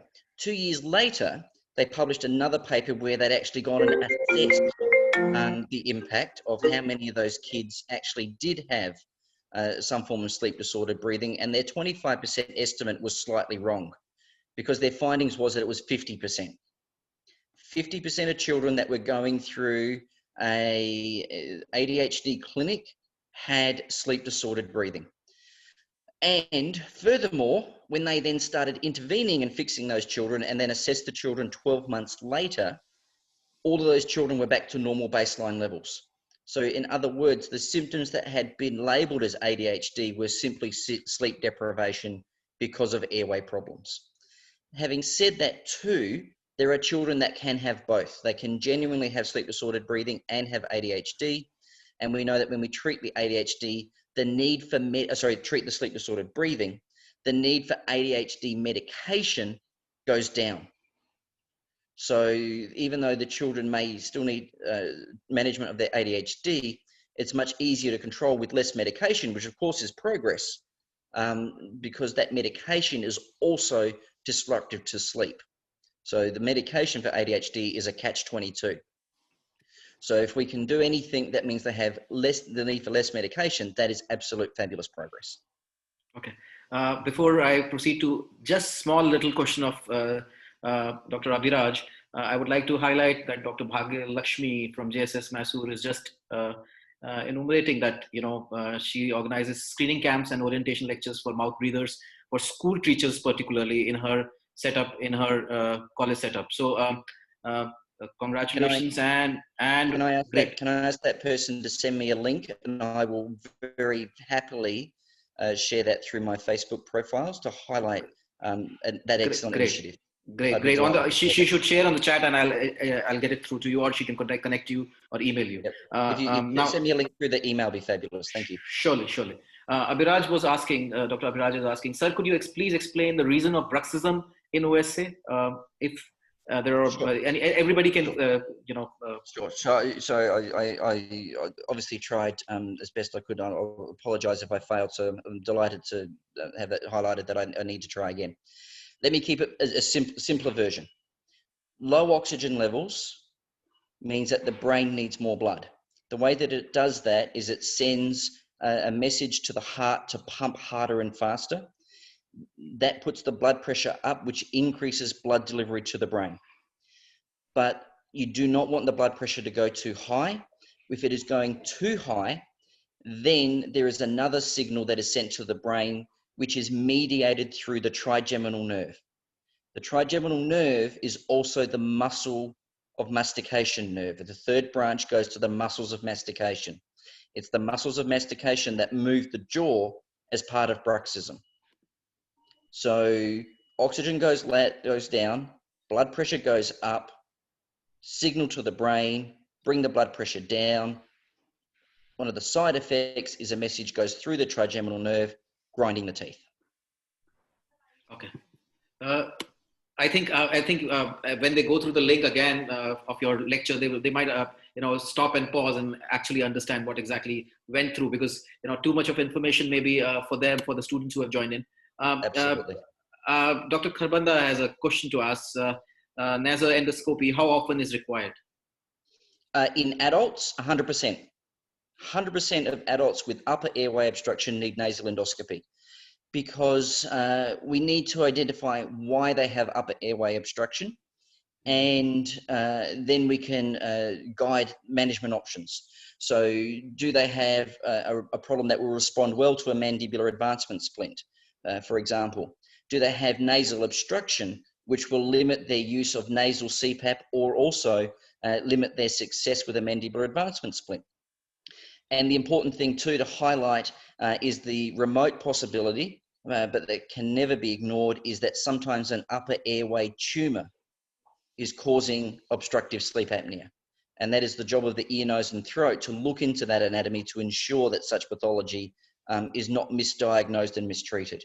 And every ear, nose and throat surgeon that I know of has at least one case. I've got 5, okay, knows of at least one case where an upper airway tumor was treated with CPAP. Okay. I have two similar questions are there. I think which is by Dr. Sumedha and Dr. Karpawali. What they are asking is that how prone do you think the recommendations for a mouth breather or a sleep? What kind of alarming features are there? You should when the sleep medicine should intervene and assess. A general practitioner, a general dentist. Do you think that it is a mouth breathing only, or whether it is a sleep disorder? What exactly you feel is a cut point that you should refer to a sleep medicine person? Yep. So to be honest, for mouth breathing, you should be referring to an ENT. All right. Okay. Because again, and this is adults and children alike, when we look at the research that is published in those that are mouth breathing, 80 to 90% are doing so because there is some form of obstruction. And the 4 common forms of obstruction from an ENT point of view, and this is not in any particular order, this is just the list: a deviated septum, large nasal turbinates, large adenoids, large tonsils. Okay. Those 4 things, 80 to 90% of mouth breathers. So that is my first comment. The second thing is that if you want some adjunct clues as to the impact on the person, well, again, you can reflect on the history. If you look at, again, trying to keep this simple, if you want it, the absolute number 1 red flag symptom of any form of sleep disorder, okay, upper airway obstruction or whatever, the number 1 red flag, waking up tired. If you are waking up tired, you have a sleep quality or sleep quantity problem, or both. Okay, so waking up tired when you look at all the science and all the research, if you look at all the adverse outcomes, both at a child level with respect to their schooling and behavior, for example, or you look at an adult level with respect to cardiovascular disease, diabetes, and car accidents, the number one thing in both adults and children is waking up tired. That is the one thing that then opens the door for all this other pathology that people talk about. You can ask about, you know, all the other things, but I want to give people one thing to hang their hat on: waking up tired.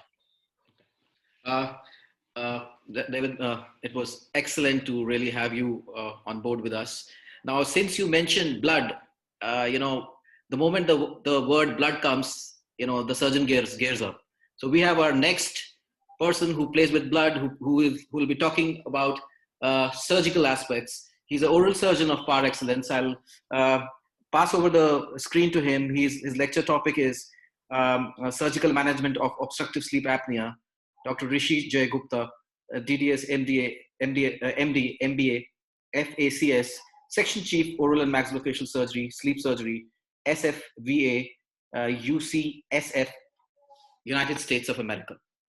Over to Dr. David. Oh, sorry, Dr. Rishi. Thank you very much, Dr. Chaudhary.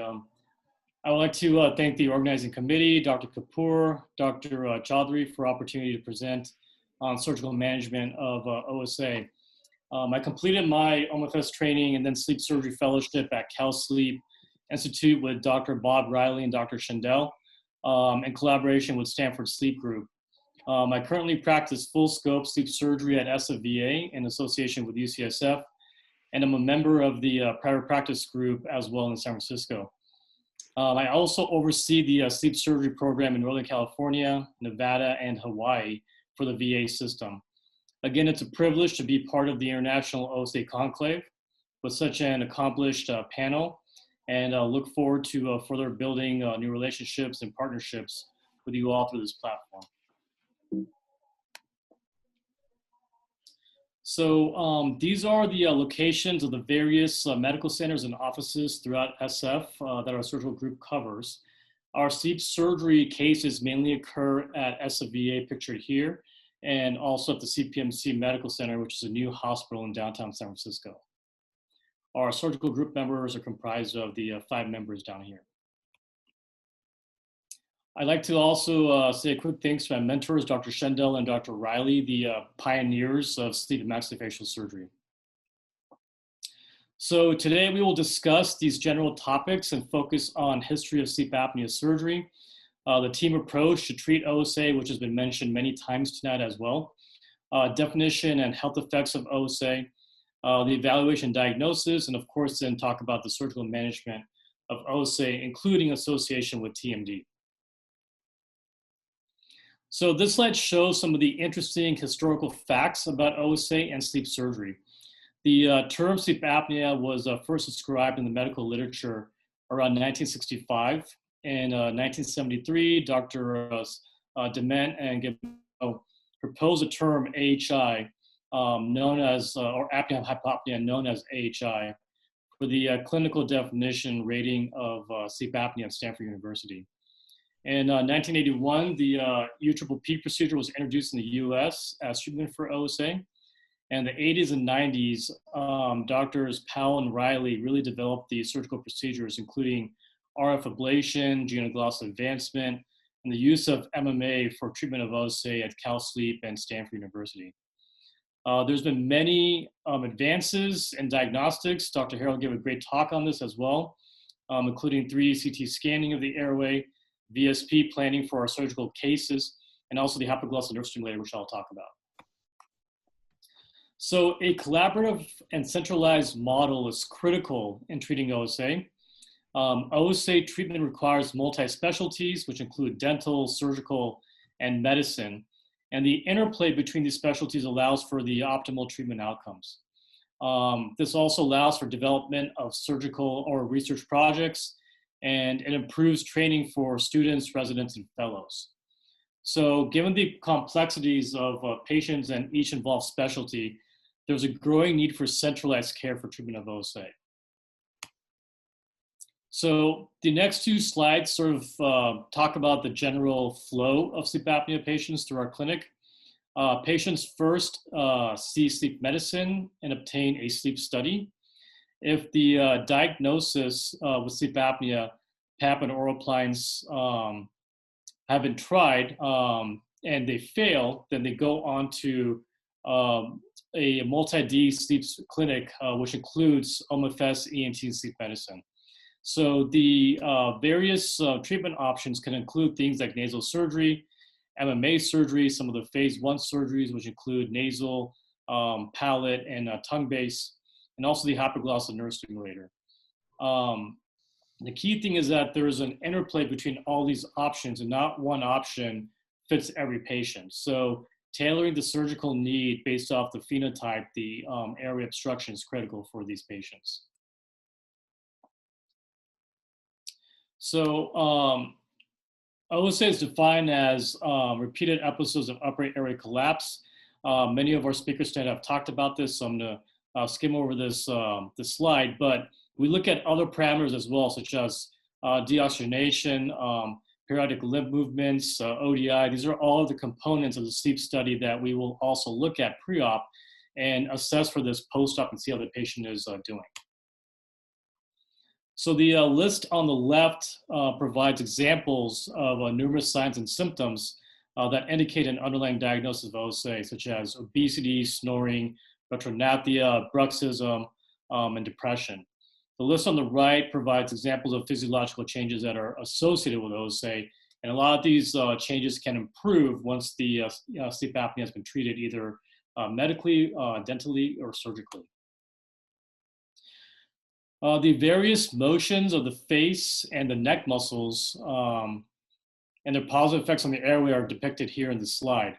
So for example, the genioglossus and the anterior digastric pull the tongue and the mandible forward, resulting in opening of the airway. So the opposite movements of these muscles will lead to site-specific obstruction. And these specific areas can then be targeted with the surgical options that I'll talk about. So the initial evaluation of OSA includes clinical history, the PSG or home sleep study, and all these different questionnaires that have been talked about tonight. The levels of obstruction include areas of the nasal cavity down to the soft palate, retrognathic mandible, narrowed oropharynx. There's many of the different sites that, again, Dr. McIntosh and Dr. Harrell have talked about. But this goes into our full assessment for a patient via endoscopy and imaging techniques that we'll talk about. So some typical exam findings include BMI greater than 30, a neck circumference greater than 17 inches in men, 15 inches in women, nasal septal deviation, enlarged turbinates, a high Malin-Potty score, a long soft palate, and large tonsils. So again, oral lesions is critical to discover, so we don't go the route of treating a patient with presumed sleep apnea when it's actually an oral lesion that's causing the obstruction. So we also perform a detailed dental-facial evaluation, which includes looking at the facial profile, breaking into horizontal thirds, and looking for any sort of asymmetries. We look at the frontal repose and determine if asymmetries are present in the vertical fifths as well.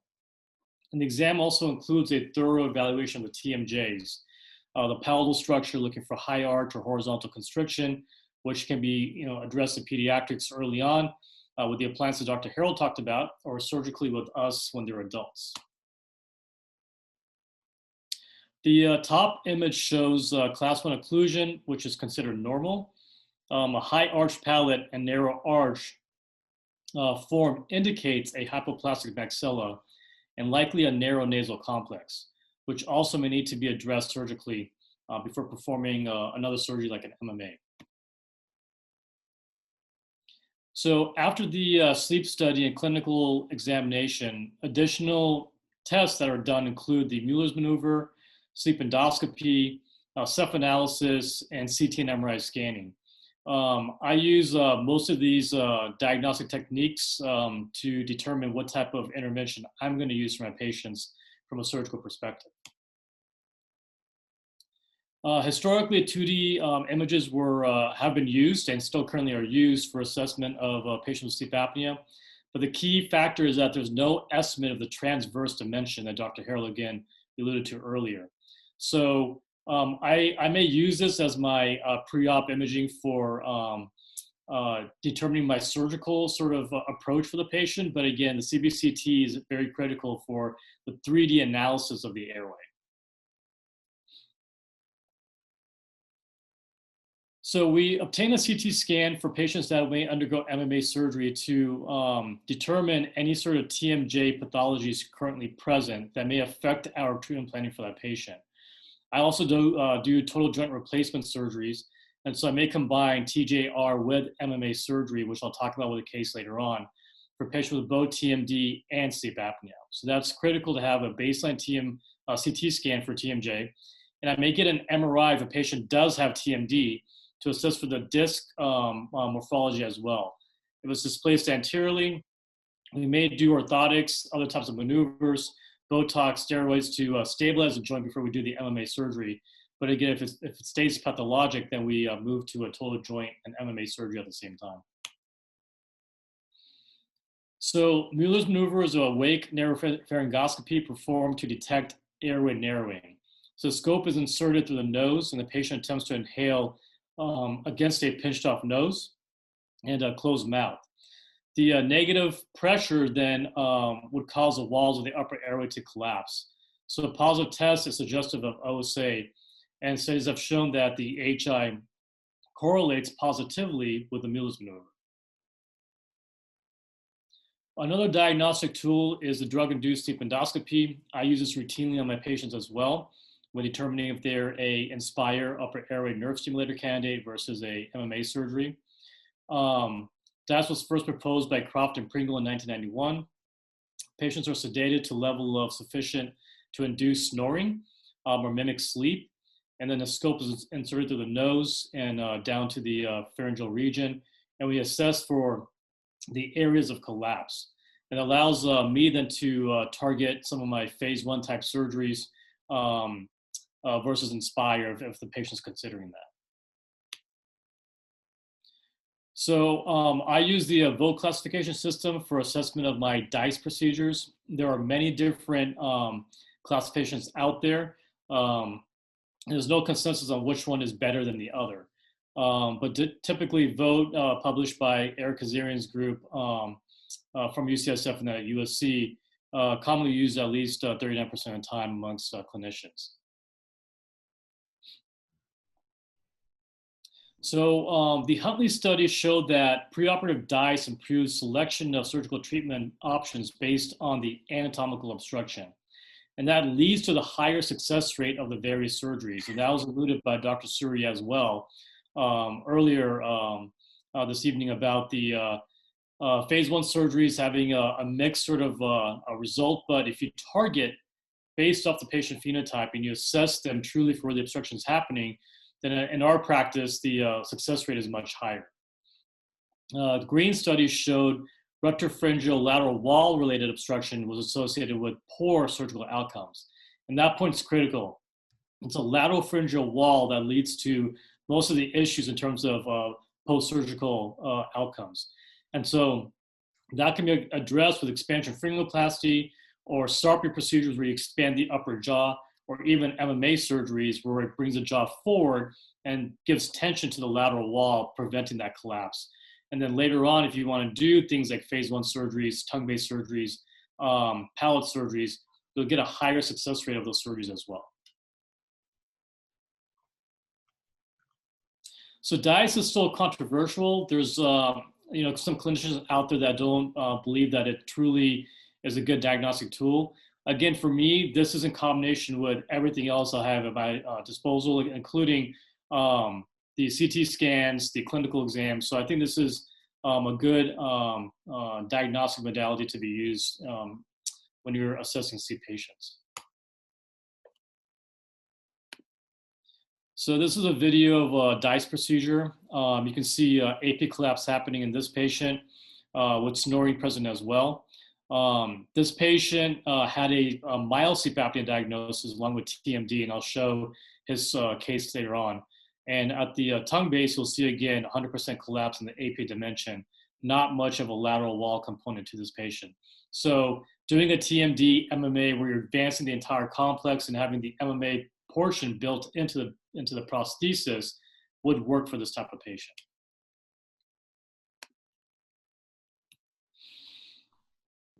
So these images depict some of the typical DICE findings: septal spurs, septal deviation, lingual tarsal hypertrophy, lateral wall collapse. These are all things that you can assess on a DICE examination. So treatment options include everything from behavioral modification, pharmacological therapy, airway devices such as PAP or oral appliances, and surgical options. Again, I'm going to focus on surgical options for this presentation tonight. So indications for surgery include AHI greater than 20, O2 desaturation less than 90, failure of medical management. These are all things that sleep medicine and us work closely together. And again, mental health assessment is very important too to ensure compliance with therapies afterwards, especially something like the Inspire nerve stimulator. Contraindications are listed here: morbid obesity. I'll refer those patients for bariatric surgery first, and then reassess their sleep apnea with a sleep study. And if it's still present, then consider other surgical options like an MMA at that time. So when you're defining surgical success, the goal is to achieve an AHI less than 20 or reduce the AHI by more than 50%. So for us, if we achieve those goals surgically, then it was successful surgery for us.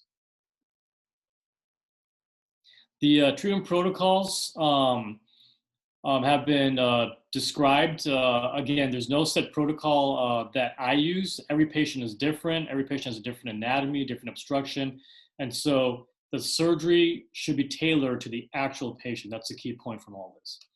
Historically, things have been published in terms of the Fujita classification, Friedman classification, and the Pulmonary protocol, which we'll discuss. The original protocol included the phase 1 followed by the phase 2. Phase 1 surgeries, outcomes were in the 40 to 60% range. Phase 2 were in the 90% range.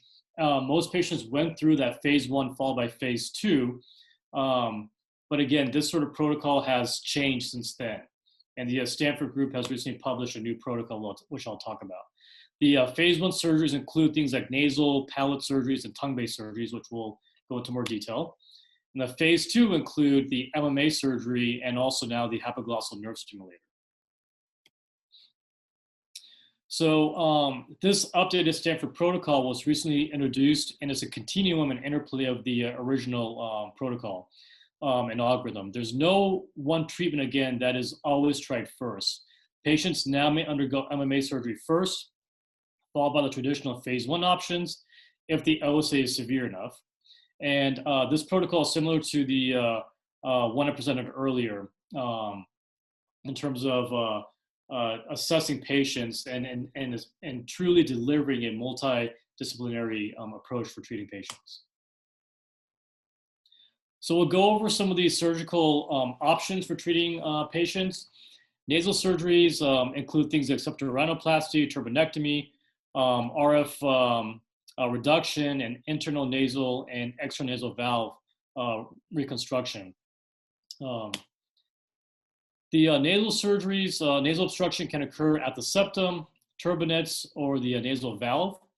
Septoplasty and inferior turbinate reductions play a significant role in acceptance and adherence to PAP therapy, so that's critical.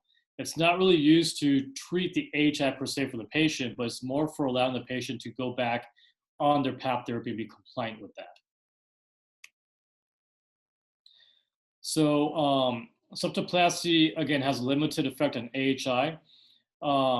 These pictures here depict the typical sort of incision for a septoplasty approach, where the septum is removed and aligned back down the midline.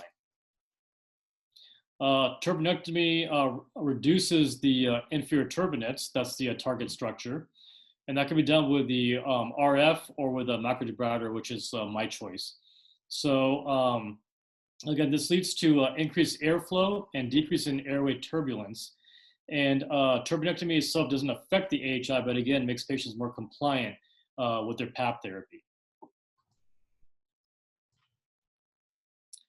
Palatal surgeries include things like adenoidectomy, tonsillectomy, UPPP, uvulo-palatal flaps, and the other lists listed here.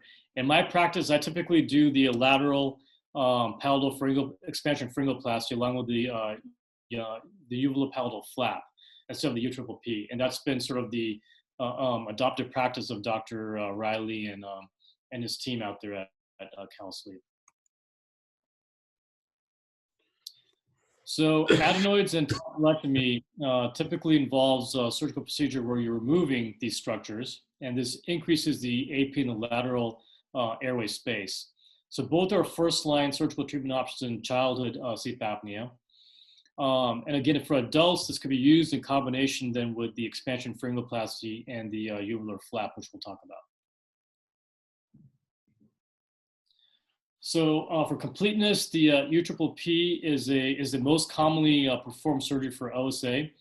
It creates an increase in the width in the airway space by targeting the soft palate, the uvula and tonsils, and also the pharyngeal wall. Recent studies have shown that the obstruction is at multiple levels. So UPPP alone doesn't have the full effect, but when used in combination with other surgeries, such as nasal and tongue-based, it can be very effective. A study by Casey Lee found that 78% success for treating OSA if patients are correctly identified based on their level of obstruction with the tonsillectomy and the UPPP is very effective.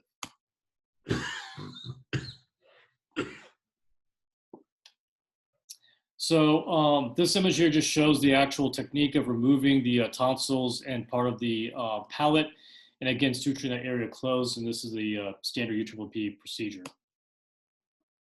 Uvular flap is something we do as well. This addresses more so the snoring for the patient. So I remove part of the uvula and make this diamond type shape incision in the mucosa, remove some of that down to the muscular structures, and then suture that up, essentially removing the uvula.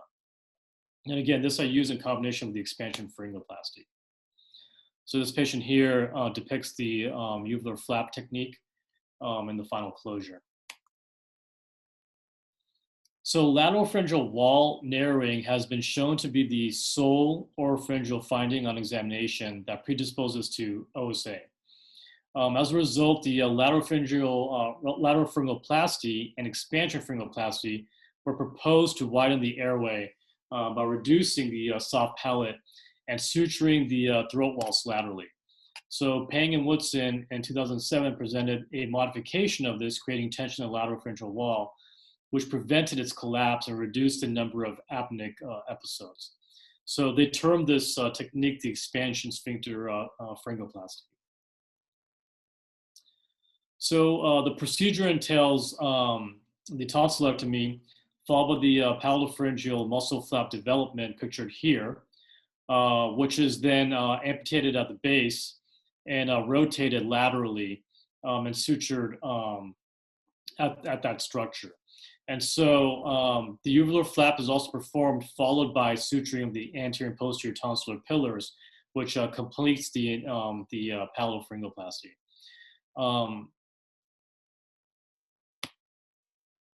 These studies here show that in around 70% of patients, the expansion sphincter pharyngoplasty was objectively successful in correcting lateral pharyngeal collapse. So the AHI decreased from roughly 35 to 17 6 months after the operation. This article also concluded that the expansion pharyngoplasty appears to be a promising surgical technique. And again, it's used widely at this time amongst us surgeons. The second study listed here showed 12 patients with complete circumferential collapse were eligible for the study. Following a modified palatopharyngoplasty, the AHI reduced from 54 to 33. So again, the patient still has severe sleep apnea, but now the lateral wall components has been addressed, and they can undergo things like MMA or the inspired nerve stimulator and probably have a better outcome because some of the soft tissue has been also addressed. So for base of tongue surgery, there's been a lot of publications and procedures describing the genioglossus advancement RF ablation or reduction, linguoplasty, lingual tonsillectomy with TORS, and suspension. I'm going to focus on the GGA given the time constraints. So the GGA was first described by Doctors Powell and Riley. A portion of the central mandible is advanced with the genotubercle attached at the posterior part of the mandible. And the inner table is pulled forward through the actual osteotomy, and that table is then rotated and secured with a screw. So this was their genoglossus technique that they used for many, many years, and I had my training with them as well on this technique. Roughly speaking, the success rate ranged in the 53%. So again, this needs to be combined with other techniques, and patients need to show clear tongue-based obstruction on their sleep endoscopy. So the image here shows the actual technique with the rotation of the actual bony table and securing that with a screw down below here.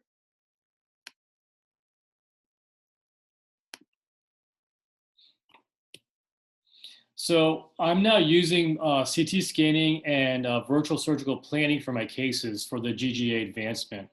So I'm using these custom cutting guides that can fit to the actual dentition for accuracy, or I'm now using more bone surgical guides that fit to the actual mandible that allows me then to make my cuts. It has a pre-drilled holes as well for fixation of the actual chin. And so the technique involves both custom cutting guides and custom plates, which cuts down on the surgical time and also adds to the accuracy, and also ensures some of the cosmetic components of this as well to make sure that the actual chin point is midline for the patient at the end of the surgery. So we'll now focus in on other skeletal procedures used to treat OSA. There's maxillary expansion, MMA surgery, MMA in combination with septoplasty, turbinectomy, and GGA, and also bilateral total joint replacement with MMA. These are the four sort of main procedures I think about when considering patients, OSA patients for sleep apnea surgery.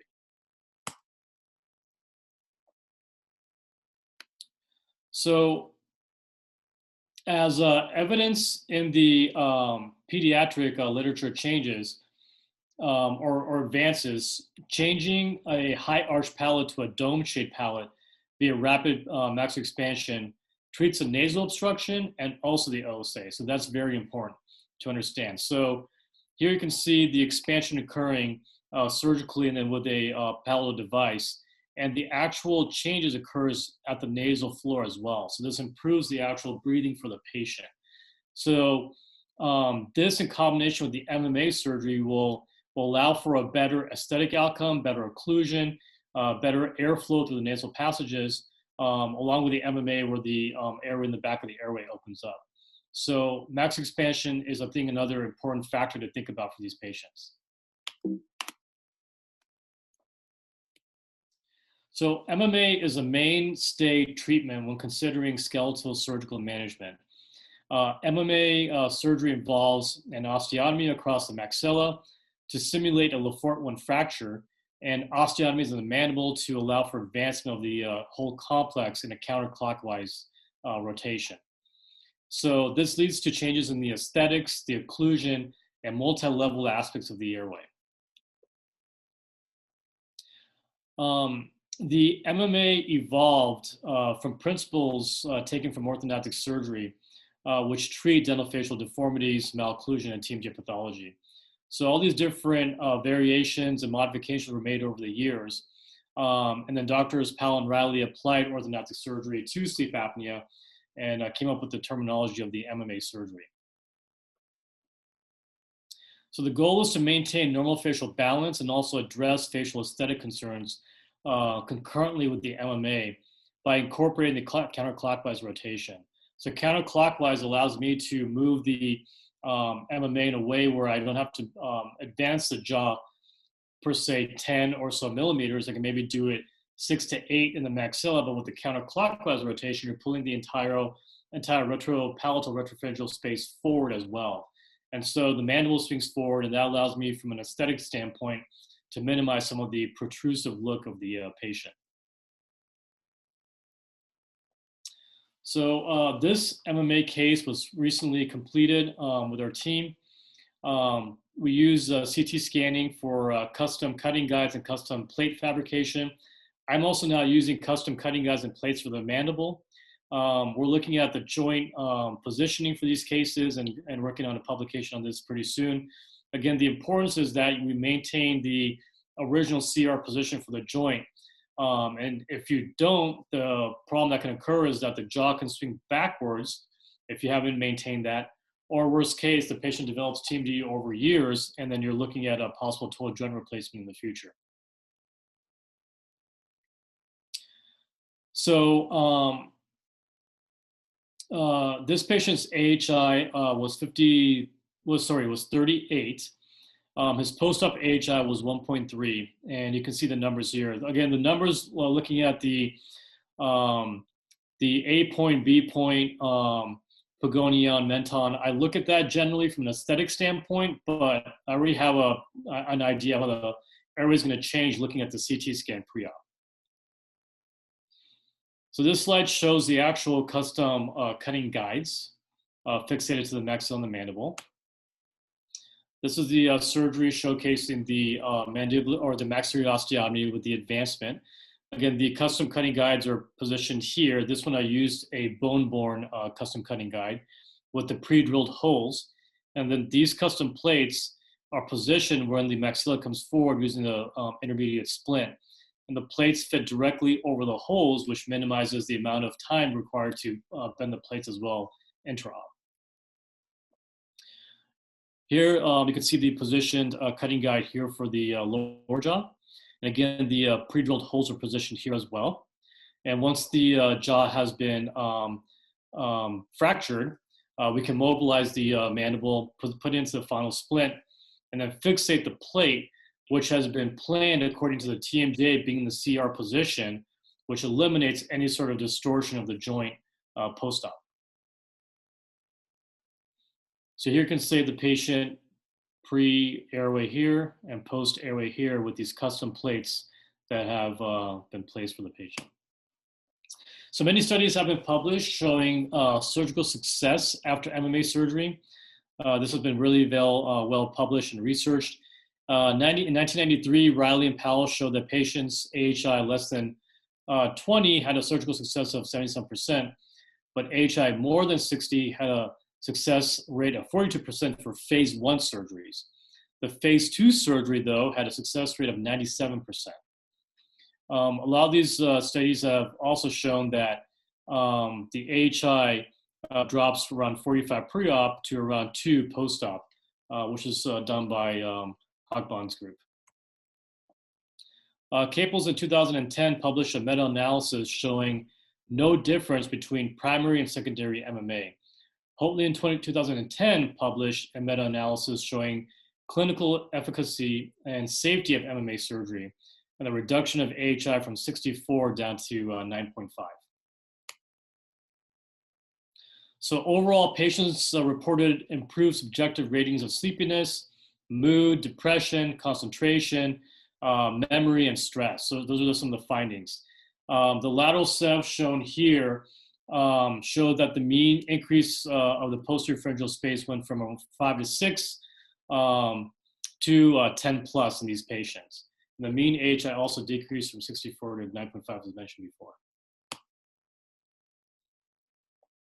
So TMJ is the foundation for orthodontic and MMA surgery. So with destruction of the TMJ complex, the mandible can lose its posterior vertical height and lead to a clockwise rotation, which can affect the sleep apnea for patients.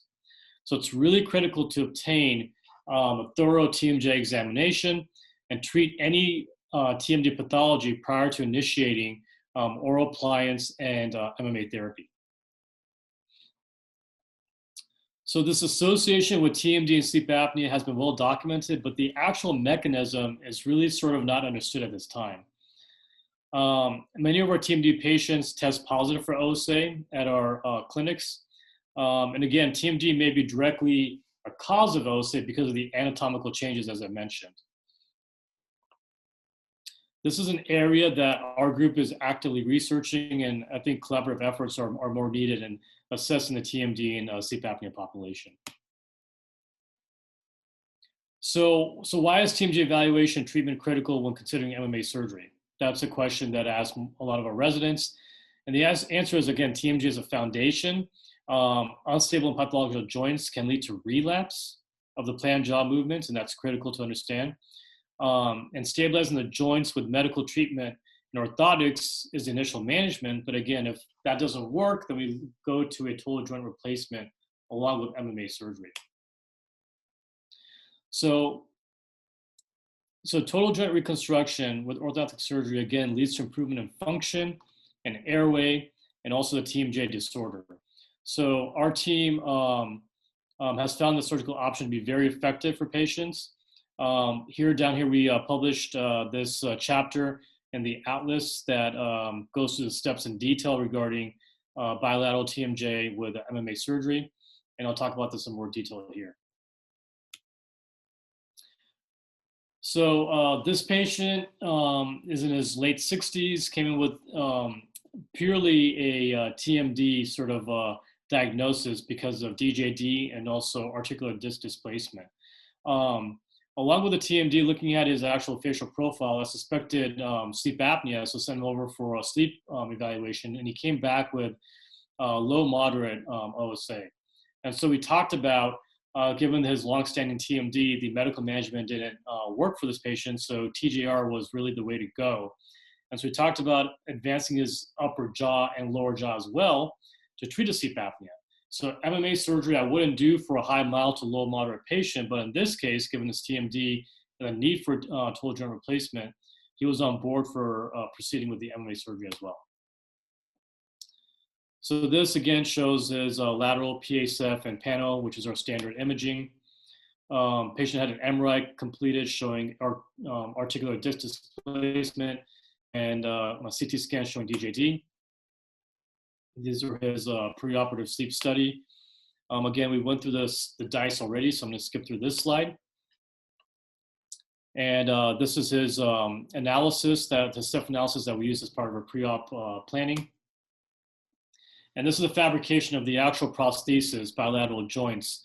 We use TMJ Concepts, a company down here in Santa Barbara in California, that we work closely together in terms of our VSP and then also the fabrication of the joints. So we use a preauricular incision approach, similar to a facelift.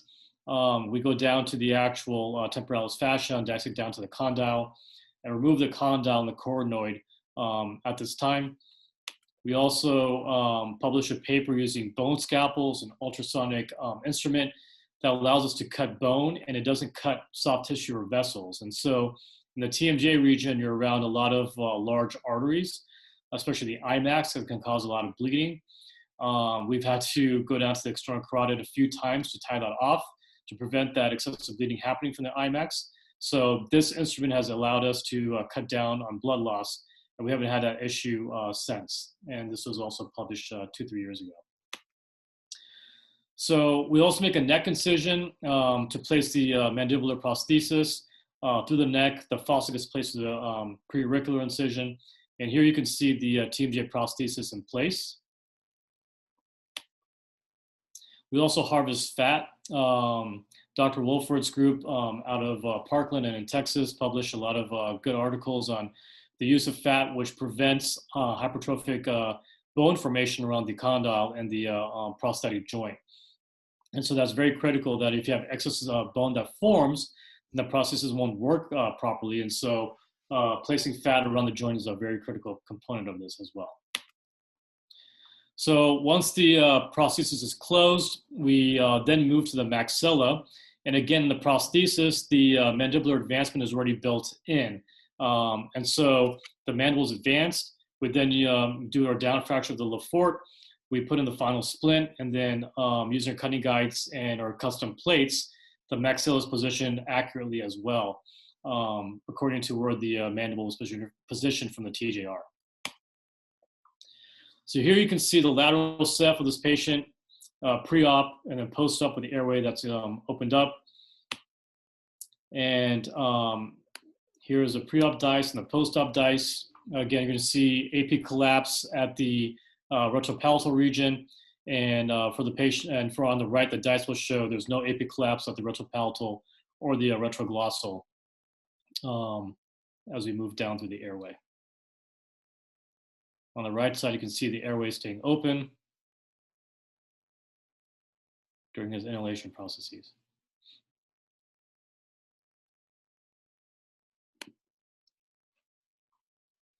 So this patient had a RDI go from 15 down to 3. His TMJ pain also resolved, and his Vogt classification showed obstruction of 2 and 2 at the velum and tongue base down to 0.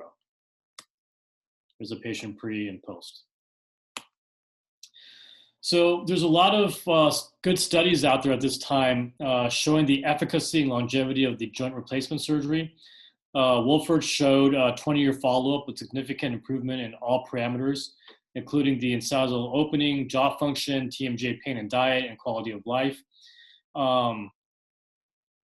Again, patients with TMD and sleep apnea, I think this is a really good option to consider for treating both. So the last technique I'm going to talk about is the upper airway stimulation.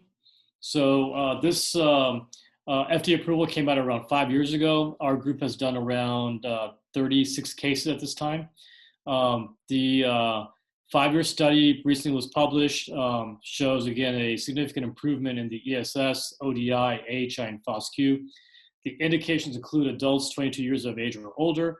Now we're also using this in the pediatric population for select cases, such as patients with Down syndrome. And the overall AHI typically ranges from 15 to 65 for candidates. Again, the DICE is critical. If on DICE a patient has concentric collapse of the retropalatal region, then they are not a candidate for the Inspire therapy. Those patients, though, can undergo a SARPI or MMA and convert them from a concentric to a AP collapse. And if they still have residual sleep apnea, then they can undergo the Inspire nerve stimulator. The contraindications are listed here. And I'm gonna go on to the next slide. So hypoglossal nerve controls muscles and movements of the tongue. The Inspire nerve device stimulates the inclusion branches of the hypoglossal nerve that control genioglossus and protrudes the tongue forward, and also the intrinsic muscles of the tongue.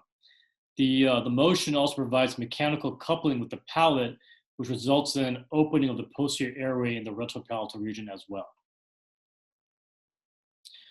We also published a chapter in the Atlas that came out in the sleep surgery edition last year. And so if you'd like to learn more about this and the steps, you can see that there. And again, I'll go through some of the steps with you tonight. So the electrodes are placed in the genioglossus and the geniohyoid to help monitor for inclusion and exclusion. So branches going to the genioglossus are inclusion, branches to the geniohyoid are exclusion. And the incisions are mapped out in the lower jaw as pictured here. The hypoglossal nerve is located between the digastric muscle, the submandibular gland, and the mylohyoid muscle. So the nerve is carefully dissected under a microscope in order to minimize risk of injury. And the stimulator cuff is placed around the nerve pictured in the bottom left image. An incision is also made in the right pectoralis region, and a pocket is developed above the pectoralis fascia, as pictured here. And the IPG generator is typically placed in this pocket. The sensor lead goes between the 5th and 6th ribs here, and it's placed under the external intercostal muscle and above the internal. The sensor lead is then tunneled up here through a device to the actual IPG, and the stimulator lead is tunneled through the neck down to the IPG, and they're connected, pictured over here. So again, drug-induced sleep endoscopy is critical in the assessment part. The left image shows an AP collapse, which shows that a patient is a candidate. And this is a concentric collapse, so a patient is not a candidate for the Inspire therapy. This shows pre-activation of the device, showing tongue base and palatal collapse. and post-activation showing alleviation of the obstruction of the base of tongue and also the palate. So after surgery is completed, at 4 weeks, the stimulator is then activated and the setting is confirmed. The patient then up titrates the device on their own using a remote device. And at the end of the 2 to 3 month mark, the patient will come back in for a titration PSG, or we're now doing a home sleep test to ensure that the therapy is working. So there's many peer-reviewed articles that have been published over the past 5 years showing the high efficacy of the inspired therapy. The STAR trial published again the 5-year data, which showed 75% of success rate in treating patients with moderate to severe sleep apnea. Here you can see the STAR trial showed the median AHI decreased from 29 to 6. The FOSQ scores increased from 14 to 18, and the ESS also decreased from 11 to 6. So research in many of the areas of sleep surgery is still needed. Again, the comprehensive surgical algorithm in treatment of OSA needs to be established, given the different advancements in diagnostic and different procedures. Further studies evaluating the correlation with TMD and sleep apnea and the effects of surgically treating either TMD or OSA on the other disease states is needed to be investigated as well. The establishment of comprehensive sleep programs is, I think, very critical, and that's been talked about several times during these presentations. We have done this now in San Francisco, and we're taking this to a regional level in California, Nevada, and Hawaii. And the goal then is to, at least the VA system, is to take this across the US where a comprehensive approach is established.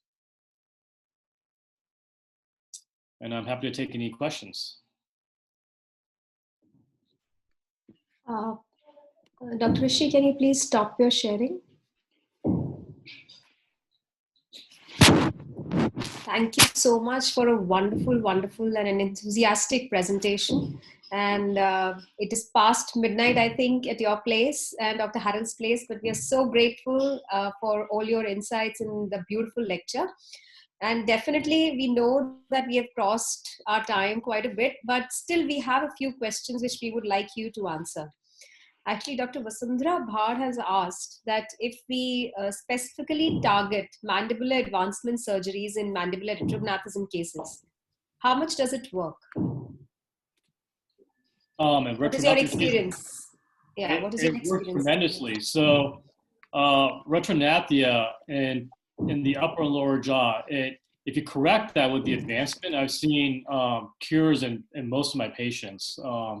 From even a patient with, let's say, purely a class 3 malocclusion where the upper jaw is retruded, and they have, I'll scope them, I'll get a sleep study, they may have moderate sleep apnea, just a retropalatal obstruction. And you would think that the retroglossal is playing a role too, but if you just do the Lefort, they're cured of sleep apnea. So retrognathia in the upper and lower jaw is a critical component for all these patients, and advancing that surgically definitely provides a good cure for them. And if we just don't target the sagittal movement, if we also just, target the surgically assisted rapid maxillary expansion, so do you think that also works, or just isolated, in isolation? Does it work? Right. So the SARPI technique in terms of sleep apnea and the effects on AHI, there's still studies that are ongoing on that, and that hasn't been completely elucidated in terms of what the effects of that are. But the SARPI definitely corrects any sort of crossbite in terms of malocclusion, and it'll, of course, widen the actual nasal floor, so the airway flow through the nasal complex improves too. And so combining that with the MMA surgery will, of course, help with the airflow obstruction, but it helps from a malocclusion standpoint, from an aesthetic standpoint, and in terms of the AHI, that'd be a really great study is to assess purely from a AHI standpoint. What does a SARPI do?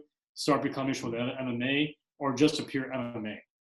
Yeah, because Dr. Harrell also in his presentation had mentioned the expansion devices that he's been using. So probably, we thought that probably SRP is also being used regularly. So that's excellent. Dr. Karpa Gavli has asked, what is your experience of CBCT use in airway analysis? How often do you use it? Do you use it for every patient or Every how do you patient. do it? Every patient. So I think that's 100%. Okay. Right. Okay. Yeah. There is one basic question that comes to my mind. How do the patients reach you? Do you have any protocol in your university where you are working? Do you have any protocol? You have a complete task force which is operating. How does the patient come to your clinic or your surgical floor for the surgery related to OSA? Because you may not be the first persons who would be seeing them, right? So how does it? How does they flow towards you? Actually, I may be the first person. So I get patients from pediatrics, from pediatric dentists, from mental health, it could be primary care. So I do get patients from all different specialties that refer patients to me, but the proper flow is through sleep medicine. So I redirect those patients back to sleep medicine. They get their test done. They go through PAP evaluation, PAP therapy. That's, of course, first line. And we've established this multidisciplinary approach to sleep, which is very critical. So all of our conferences, all of our clinics, patients go through all these specialists, which includes, again, sleep medicine, mental health, ENT, OMFS, dental providers. And that allows patients to really get a good feel for what's out there, all the different options. So they're not really targeted with just one therapy that one provider does, right? So it's a real joint effect. And plus, post-op, it's critical to have sleep medicine involved so we can see how we're doing, right? And if they have residual sleep apnea and still symptomatic, what else can we offer them? So maybe our dental providers, maybe our ENT colleagues, maybe we do additional surgeries with phase 1. There's so many different things we can do for these patients that having a comprehensive approach is very critical. Thank you so much. And can I ask one question? I want to ask. Please, sir. Please, sir. Who is it? Please introduce yourself. No, I am Dr. Suri. Oh, sir. Sir, I couldn't see you. I'm so sorry. So sorry. Sir, please, sir, please, Puche. sir. Please. Puche, sir. Okay. So, Dr. Rishi, excellent talk. Now we know after the data which has come, after the evaluation with DICE, that about 17% of the patient have epiglottis collapse, or some of them may also have lingual tonsil. So your talk does not mention anything related to epiglottic surgery in your patients. Yeah. So there were many surgeries I could not discuss tonight just because of the length of time. But epiglottic surgery is a component. I had a patient with AHI in the 40s where I was almost set to do an MMA surgery on him, but looking at his DICE, it was complete 100% epiglottic collapse and 0 at the retropalatal and retroglossal regions. So the MMA would have affected the epiglottic because you're pulling the entire hyoid MMA complex forward, but probably not to the extent as I would have expected from an MMA surgery. So the epiglottic procedures, the various plasties, removal of part of the tissue, that's something that my ENT colleagues are the ones that take those cases on. But that is a definite component to those patients. What percentage of patients after DICE you see has a problem with the epiglottis? Because these are the patients who fail to CPAP, in the first instance. Right. The tongue-based component is a huge part of these patients. And so as the tongue-based collapses, the epiglottic collapses, right? So majority of them have epiglottic collapse. Is it truly isolated epiglottic, or is it because of the tongue base? You can't delineate that from the DICE, right? So we still move forward with the surgeries like MMA or Inspire, but post-surgery, you would do a repeat DICE if they still have residual sleep apnea, right? And then at that time, if the epiglottic is mainly the component, because again, the tongue base shouldn't be as much because everything's been advanced, then the epiglottic plays a role as well. And then again, my ENT colleagues are the ones that address that. I think we would love to take more questions, but the paucity of time doesn't allow us. And all our speakers are just powerhouse of information. And I think we have not justified the time given to you people. But thank you so much. Thank you so much, Dr. Rishi. I'll hand over now the session to Dr. Kharbanda to kindly sum up the whole event. And then Dr. Deepika will come over for the formal vote of thanks. Thank you so much. Thank you, Dr. Priyanka.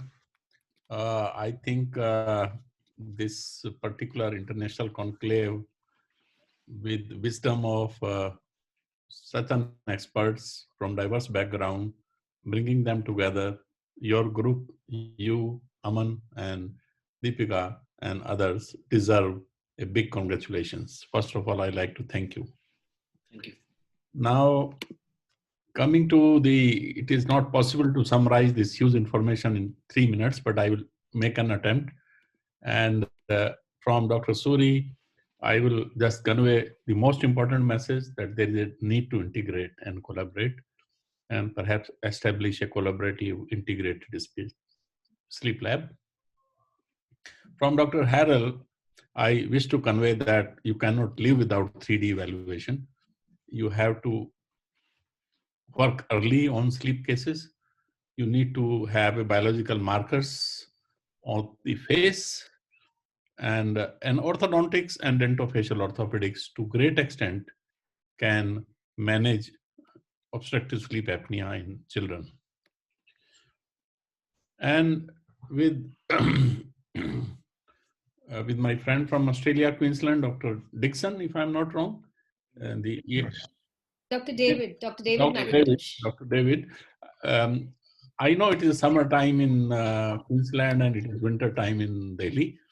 I am missing that sometimes. I wish I was in your city, in your country at this time. Well, so the question, I have a question also for him, but I will pose it at some other time.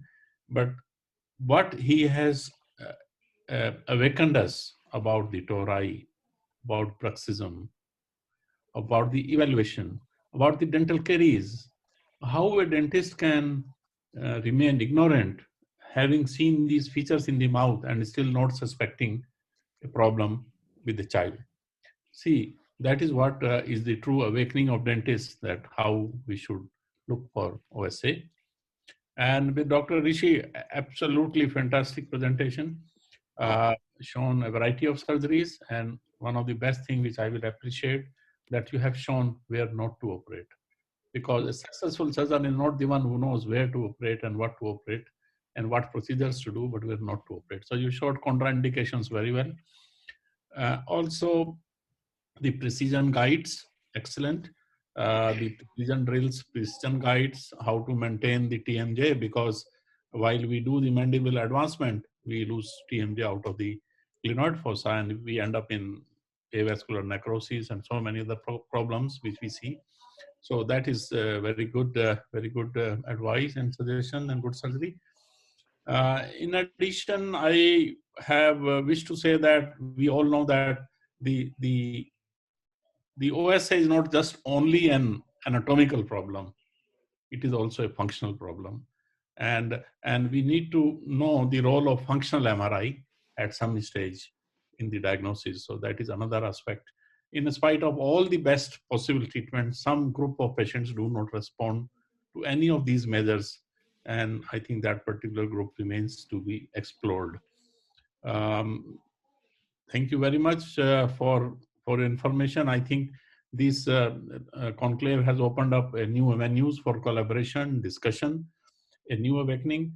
And I can also not thank enough for this opportunity to interact with you. And I will, particularly to my USA counterparts, would like to say that it is past midnight. In fact, it is morning now. But thank God it is Sunday morning. It's not Monday morning. Because if it was a Monday morning, that was very difficult. It's Sunday morning for you. You can have a long sleep, I think, or long hours, and so that you can be okay on Monday. I was wondering, if you are there so early, how would you work on Monday? But then I realized we have a difference of about 12 hours, so that should be fine. And thank you once again, and namaste for everything. Dr. Thank Deepika. you so much. Thank you. Thank you. Enjoyed it. You need to unmute. Dr. Deepika, you need to unmute. Yeah. Yes. I feel extremely honored and privileged to be, delivering the formal vote of thanks for such a successful event on behalf of the whole team IPL. This international obstructive sleep apnea event conclave went very successfully, and we just couldn't have enough of it. I would like to start thanking, our patron first and foremost, Professor Sanjay Singh, who is the Dean of Faculty of Dentistry, Jamia Millia Islamia. He's been through us, through the whole journey. He supported us in getting all the approvals for the app. He, helped us in visualizing this conclave and has stood by us in, today, even during the inauguration of the app. I want to thank heartfelt Professor O.P. Kharbanda, who is, in the true sense of the word, an advisor for all of us. Sir would point out our shortcomings, and he would also guide us on, how to get out of those, how to find solutions for those. So thank you, sir, for your everlasting support and guidance. I don't know what we would have done without you. Most welcome. I'm really honored by the presence of stalwarts in the field of obstructive sleep apnea. I'm so happy that we have our esteemed speakers, Dr. J.C. Suri, Dr. William Harrell, Dr. David McIntosh, and Dr. Rishi J. Gupta. Thank you. Our speakers have covered all areas in obstructive sleep apnea, starting from the multimodality management to, small signs and symptoms which we need to pick up beginning in the pediatric age group, and of course the surgical management. And like sir said, where to do medical management and where to do surgical management. So it has really been very, very enlightening to hear all these points and, all the different perspectives of this topic. Heartfelt thank you to all the speakers again for taking the effort and sharing your immense knowledge with us today. Lastly, but most importantly, thank you all for all the delegates who've joined us from different parts of the world. Like we know, we have all different time zones, but we are still together, still in the quest to learn and to, share knowledge. So thank you. It is this enthusiasm on your part which keeps us going. A special thanks to our senior faculty members, Dr. Hari Prakash, Dr. Reena Ranjit Kumar, Dr. Shailesh Deshmukh, Dr. Daya Jangnam. Thank you so much. It means a lot when our seniors are there with us to support us in all our endeavors. Thank you all again. Before everybody logs off, please, I'll put a grid view on and a smiley or a thumbs up so that I can click a picture and I can socialize it. Just a moment. Sir, now molar to molar. Sir, molar to molar. Just a moment. Dr. Harrell. I have 10 fingers.